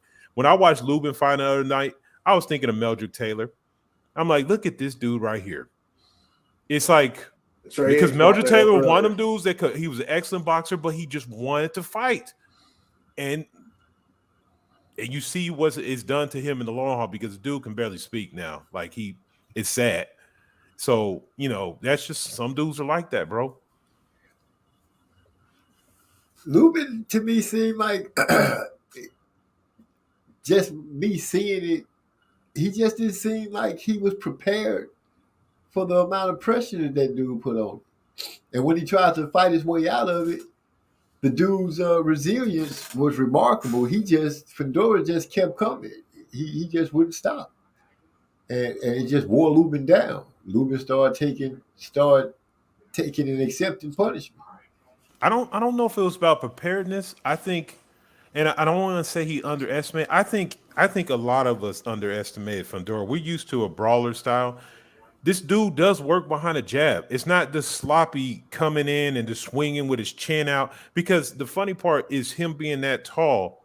Everybody wanted to compare him to Hurt. He is 4 feet tall, 4 inches taller than Hurt. That's a massive dynamic. And then on top of that, Lubin's like 5. For some reason, I thought Lubin was like 5'10" or something. I did not realize he was that short. Yeah, man. And so it was like when he was swinging to go to the dude's head, he had good body work. There was moments in that fight, but I think he did not realize how educated of a fight. Fundora is young, but he's poised. The spitting out the mouthpiece, he knew. He even said at the end of the fight, if y'all listen to what he was saying, he knew he was in trouble in that round. Like he knew he was prepared to go out. Like he could go out, he would lose the fight, he could get knocked out. But he was smart. He did certain things to stall a little bit to the point the referee didn't want to wait for his. He stuck the thing back in his mouth. It's like, get back to fighting, man, because your corner's taking too long. But so it was just, I don't think they really understood how intelligent he was. And people, I keep hearing people saying, oh, he wasn't listening to his corner. But like I told everybody that night, I think I put it in the chat, man, between the 7th and 8th round, they were telling Lubin to shorten his shots and get closer. Like that's where he's getting beat up at. Why would you tell him to do that? Yeah. It was just like, no, that's the worst thing. And the other thing, his footwork ain't that great. It was just like, it was obvious. So it was just a bad night, man. That's just all it is too. I think it was more of he did want to fight. We can't never say Lubin ain't got a chin. He can get, he gets dropped, he gets hurt, but the dude got heart. But I just don't think the game plan was wrong. Him being a southpaw and what's his name fight, because Fundora fights both directions. He switches, but he stayed in southpaw all night, which made it even more difficult for Lubin because he couldn't step around him. So let me ask y'all this real quick. Like Lubin, let's say that motherfucker was to fight Wilder. What would be the game plan for Lubin to beat Wilder? To avoid the left hand and box. Run around the ring like Keith Thurman when he get hurt. Nah, I don't think he's gonna have a chance to just be hurt because Wilder gonna sleep him if he hit him. No, I'm saying run around like Keith Thurman does when Keith Thurman get hurt. So start doing that from the opening bell. The point I'm trying to make is I don't think there is a game plan for Lubin to beat Wilder. I think if they fight 100 times, Wilder gonna win 100 times. So like I like to look at shit in extremes. Like let's say you got an ant. What would be an ant's game plan to beat D-Lo? There is no game plan that an ant can have to beat D-Lo. Yeah, when you factor in the size advantage, get some friends. It ain't like when you factor in that size advantage, your options are very limited. Like that puzzle right there with Fundora is a puzzle that many men have not solved. Like we talked about yesterday, Willie Pep fought Sandy Saddler. It's a similar situation. You got the tall pressure fighter. Sandy Saddler Willie Pep lost 3 out of 4 of them fights. You know what I'm saying? This is a puzzle that many men have not solved. So I can't really get on Lubin too tough. I can't get on his coach. I'm pretty sure that's a puzzle that Kevin Cunningham has never had to solve before. Many coaches. We can even look at somebody like Emmanuel Stewart. Has he ever had to solve a puzzle like that? Where you got a 5'9" man trying to beat a 6'6" man? Emmanuel Stewart was on the other side of that, where he had the 6'2", whatever Tommy Hearn was, fighting a lot of guys that were, sub 6 feet. He ain't even a pressure fighter. He more like a sharpshooter. Trey, I'm not down to Lubin. I'm just saying that I seen that he couldn't get away from that pressure that dude was bringing. Yeah, because it's a different type of pressure. Right. Like it's one thing to have a man that's smaller than you putting pressure. It's another thing to have a man twice your size bringing pressure. So I'm saying it don't matter what a man telling Lubin. If Lubin would have followed their game plan to a T, the likelihood of him still losing the fight is very high. Oh, I'm agreeing with you. You're right. It was all kind of predicated on how much hurt he could put on Fundora and what he would be able to absorb and avoid. And I think his defense could have been a lot better, but Lubin is who he is, and his feet have never been great, and they probably were as bad as I've ever seen them that night. But I think you got to consider who he was fighting. Like, what do your brain tell your feet to do when you're looking at that much of a height disparity, with the guy on the other side, opposite you in the ring? So, it was an enigma and something that, Lubin could fight 10 more years. He'll never fight another Sebastian Fundora. Yeah, at and 154 pounds, 160 pounds. The only thing out there that comes to mind is you look at the Fox brothers, but they're not that type of fighter. They just have that type of dimension. You know what I'm saying? But they're not, they're in no way, shape, form, or fashion gonna bring the kind of pressure and in all the intangibles that Fundora brings that you got to deal with over and over and over throughout the 3 minutes of a round. Yeah, what made me change my pick from Lubin to Fundora was I was like, this dude's arm is as long as Lubin's body. And I'm like, if he work his jab and do what he do, it's gonna be hard for Lubin to get in from that. I was looking, like, I agree with Trey. I was looking and I'm like, damn, this dude, I'm like, I don't know how good Lubin is with his bob and weave, but if he ain't got it, man, he gonna have a problem beating this big long dude. And I know this long dude, he fights. He throws a lot of punches. I've seen it. But the last fight against the Hispanic dude, you're right. He was getting beat up, in my opinion, but he still got away with the win. That's how he ended up getting the face Lubin. Yeah, I think like Trey X's point of, if they fought 10 times, does he win any of the fights? The thing about it is, the pressure, but like I said, it's educated. He comes in with a jab, but his shoulder, like, even when you can't even clinch with the dude. Like, it's difficult to clinch. It's normally when a guy's a pressure fighter, there's a place where you can hold him. And, sometimes even they use that thing where they put their arms over the top of your shoulders and right. Put the clamps on you. You can't even do that with him. Exactly. His shoulder is hitting Lubin in the goddamn eye. It's like Lubin had all kind of trouble trying to tie him up. Yeah, and it was just he couldn't. There, like you said, like, Trey X, it just try to tie a man up, but you wrap your arms around his waist. You know what I'm saying? Yeah, and that made it even worse because, and then the uppercuts is brutal. So it's just like, it was just like you said, this is a once in a lifetime unless he get a rematch. There's no other fighter like that at 154. It's just not. There's no fighter in any division. If you go down a division and you literally had a guy in 135 and he was 6'2" and 135 pounds, it would be ridiculous. He would dominate. It's just because Lubin, like I said, Lubin being 5'8", he's only how's tall? He's only a little bit taller than like a tank or something. You know what I mean? He's not. I mean, he's short. That's a he's bad 5'9.5". I could have sworn he was 5'8.5", but he's still short. Compared to 6'5", compared to 6'5.5", 6'6". That's 6 foot and 6'6" is, Tony Harrison would look short in there with Fundora. Any of the dudes from 154 to 147 would look short to him. There's not another one of him running around. Man, you gotta go to heavyweight before you find a motherfucker taller than him. He's an inch shorter than Deontay Wilder. Yeah. Just think about that.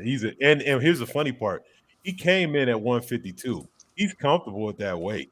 It ain't like he's struggling to get there. Yeah, that's the killer. I'm like, this dude is frail, but he could make this weight with no problem. So his defense still is lacking terribly, and I'm like, I feel like one of the other guys could beat it. But, I can't wait to see, if he gets the challenge. Because right now, I believe Charlo and Castano, is it? You getting ready to try to rematch again? Yeah, they had to push the funny part is that fight hadn't got pushed back. They would have lined up closer, but I think it's in May now. So, because Castano said, he had some injury. That's what he was. When Charlo went off and talked about it. I think he said, did he accuse him of being on something? Yep. and trying to cycle off. That's what he started doing. So for trying to cycle off and for them not to have drug testing anyway. That's the crazy thing about it. Because he came back and complained that they weren't having drug testing. So it's like I don't know what's going on. Well, that would be his fault, wouldn't it? I don't know. Social scientists said there was no way for Lubin to win in retrospect. Yeah, we all agree on that. He was up against something. I don't agree with that. For the simple reason that, what he was able to do in round 7. If he was able to do it in round 7, the openings were there early in the fight. You know what I'm saying? And actually in round 7, had he done that earlier or had that happen a little bit early in the round, he could have possibly got a stoppage. I mean, I can't just look at it and say that there's no way he could have beat the guy. You know what I'm saying? But when you're looking at it after the fact and you look at how thoroughly he was beat in terms of how his features look, it's easy to draw that conclusion. And all you really remember is him on the retreat, him covering up, him looking like he's going to get stopped in every round. You know what I'm saying? That's why it was hard to, when you look at those scorecards and be like, okay, how is Lubin up? And I couldn't understand that at all. Because even in a round, but when you think about it, there were some rounds where Lubin actually did good work, but by the end of the round, he looked like he getting stopped. You know what I'm saying? So it's kind of like, even when he did good, Fundora would always, he would close the rounds until you would think that Fundora probably stole that round. Or Fundora was done well in the beginning of the round and he closed the round good. And in most cases, that's who's going to win those rounds. But I didn't watch the fight scoring it because I was just enjoying the fight because it got too good for me to sit there worried about who I felt like was winning rounds. I just wanted to enjoy the fight as a spectator. I didn't want to work. A lot of the commentators had him winning. I can see it if you want to go off clean punches or something. I mean, I guess, but I mean, thank goodness that it didn't matter. But like he got some clean punches. Hey, but like you said though, to sit there and say that he had no chance, that like I said, Fundora admitted that he was ready to go in that round. He was ready to go. He could have put him out of the fight. If that round's another minute, you don't know what happens. You know what I'm saying? So it's not like it was impossible. Nothing's impossible in boxing. I mean, just to be honest, it's nobody that just absolutely can never win a fight. Within reason, but at that level, you got number 1 and number 2 fighting each other. There would have been, you know what I'm saying? There 1 out of 10 fights, he could win 2, 3 of them. But that's not a good number. Yeah, I don't think Castano, I mean, just looking at the fights I've seen with Castano and the fights I've seen with Fundora, I think that would be a horrible matchup for Castano. I don't think he would do as well as Sergio Garcia did.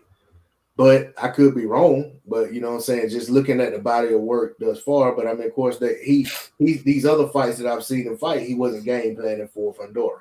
So I can say that, but then when it happens, I wouldn't be surprised if it is actually a better fight than I think. But when you just look at it, it doesn't look like a good matchup. If they were 2 up and comers, and you were Castano's handlers, you wouldn't be like, yeah, we want to put you in with that guy.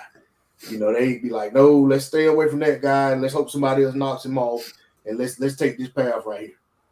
I'm gonna say something funny, and then I gotta sneeze. Hold on.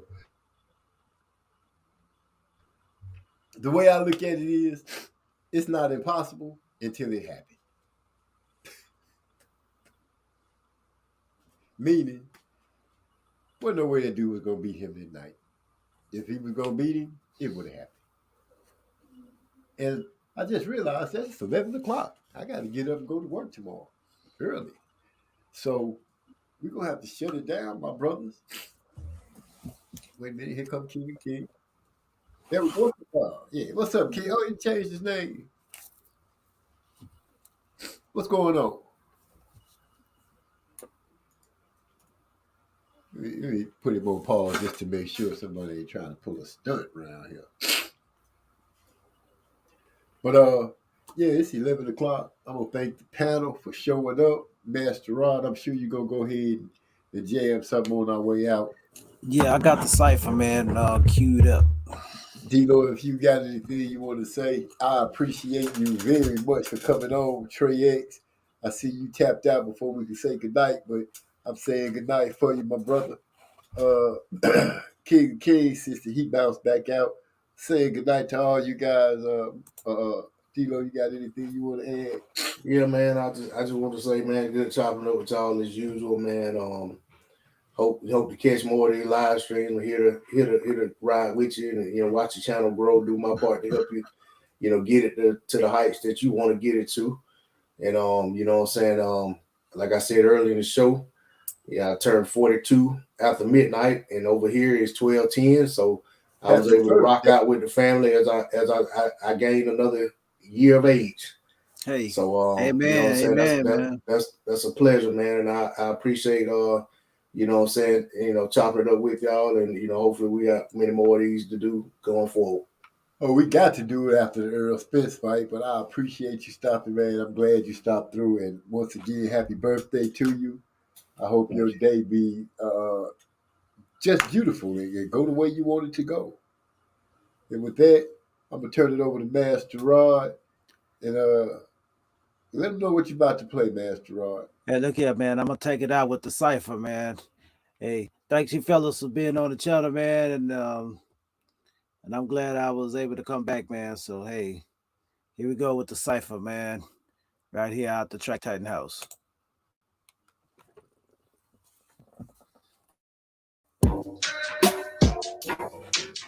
Yo. Happy birthday to you, bro. Yo. When it comes to my lyrical thesis, don't be facetious. Calculate what you're going to say, aka speeches. You can play this message for everyone that it reaches. I smash the pitch from their cores, leave you with spineless speeches.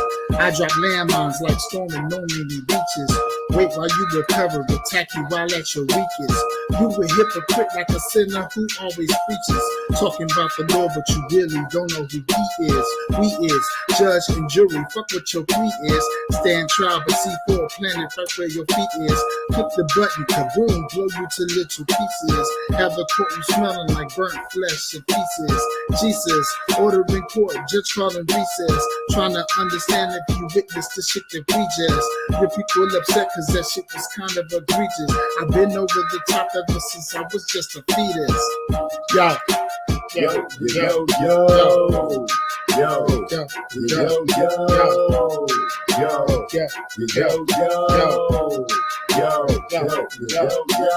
hear it, baby, practicing to spit it automatic. Understanding that you're practicing, you already got it. When they claiming that they better if you writing, then it's no. It's 21 plus, we gon' finally let it go. Damn, Z, always understand this for the family. These niggas out here weak, ain't no way that they can stand me. The plan B, always recognize and never hesitate. You listen to the track, hoping the rhyme and get detonate. I am Michael Myers to every MC. I am Halloween. Texas Chainsaw in the cipher league. The cerebellum displays the predator. You ain't ready for what I'm ready for. It's whatever, bro. Rest in peace to my competitors. Live from the gas chamber. My mind's so fucking tangled. Take one of these fucking rappers, hang them behind and watch them dangle. Cut the fucking rope, and if you twist and he get strangled. I control the MIC and you can't fuck with me. No, not lightly. Do not give a fuck if you don't like me. This is strictly for my niggas like 23AC. I'm colder than the polar vortex, chilling in the AC. Mr. Freeze to my foes, that means you can't freeze what's already froze. I got some good gas, that strong, smoking by the whole zone. I'm so fucking high, I roasted on top of the ozone. These boys sounding whack as hell. Dr. Seuss, rhyme form, I form Voltron. Yeah, it's on, damn it's like a hill. Hits from the bone, taking hits from the book. Driving optimistic, crime jumping out, dumping shots out, Megatron. Next time you speak, like speak, oh, pussy bitch, use the phone. I hit the close line like category 10. Cyclone cause cataclysmic event. Forge up your home, pyroclastic flow. No warning shots, it's on. Kill shot straight to the dome. Yeah, I'm on my Snoop Dogg. Block slime to the ball. Stay back, way back. Call the hazmat. Chemical spill on the track. Bust the gas and anthrax. Yeah, we came to party. Leave the whole team ransack. Track tight, run that. Back. creeping on the low. It's that M-Y-S-T-R-O. That boy cars done wreck the damn show. Now all I gotta do is shut the fucking door. Chillin', reclining on the seat. I be coolin', they say I'm looking mean. I ain't trippin', I'm just trying to see the green. We having fun and we fulfilling all our dreams. Yo, yo, yo, yo, yo, yo. Yo, yo, yo, yo,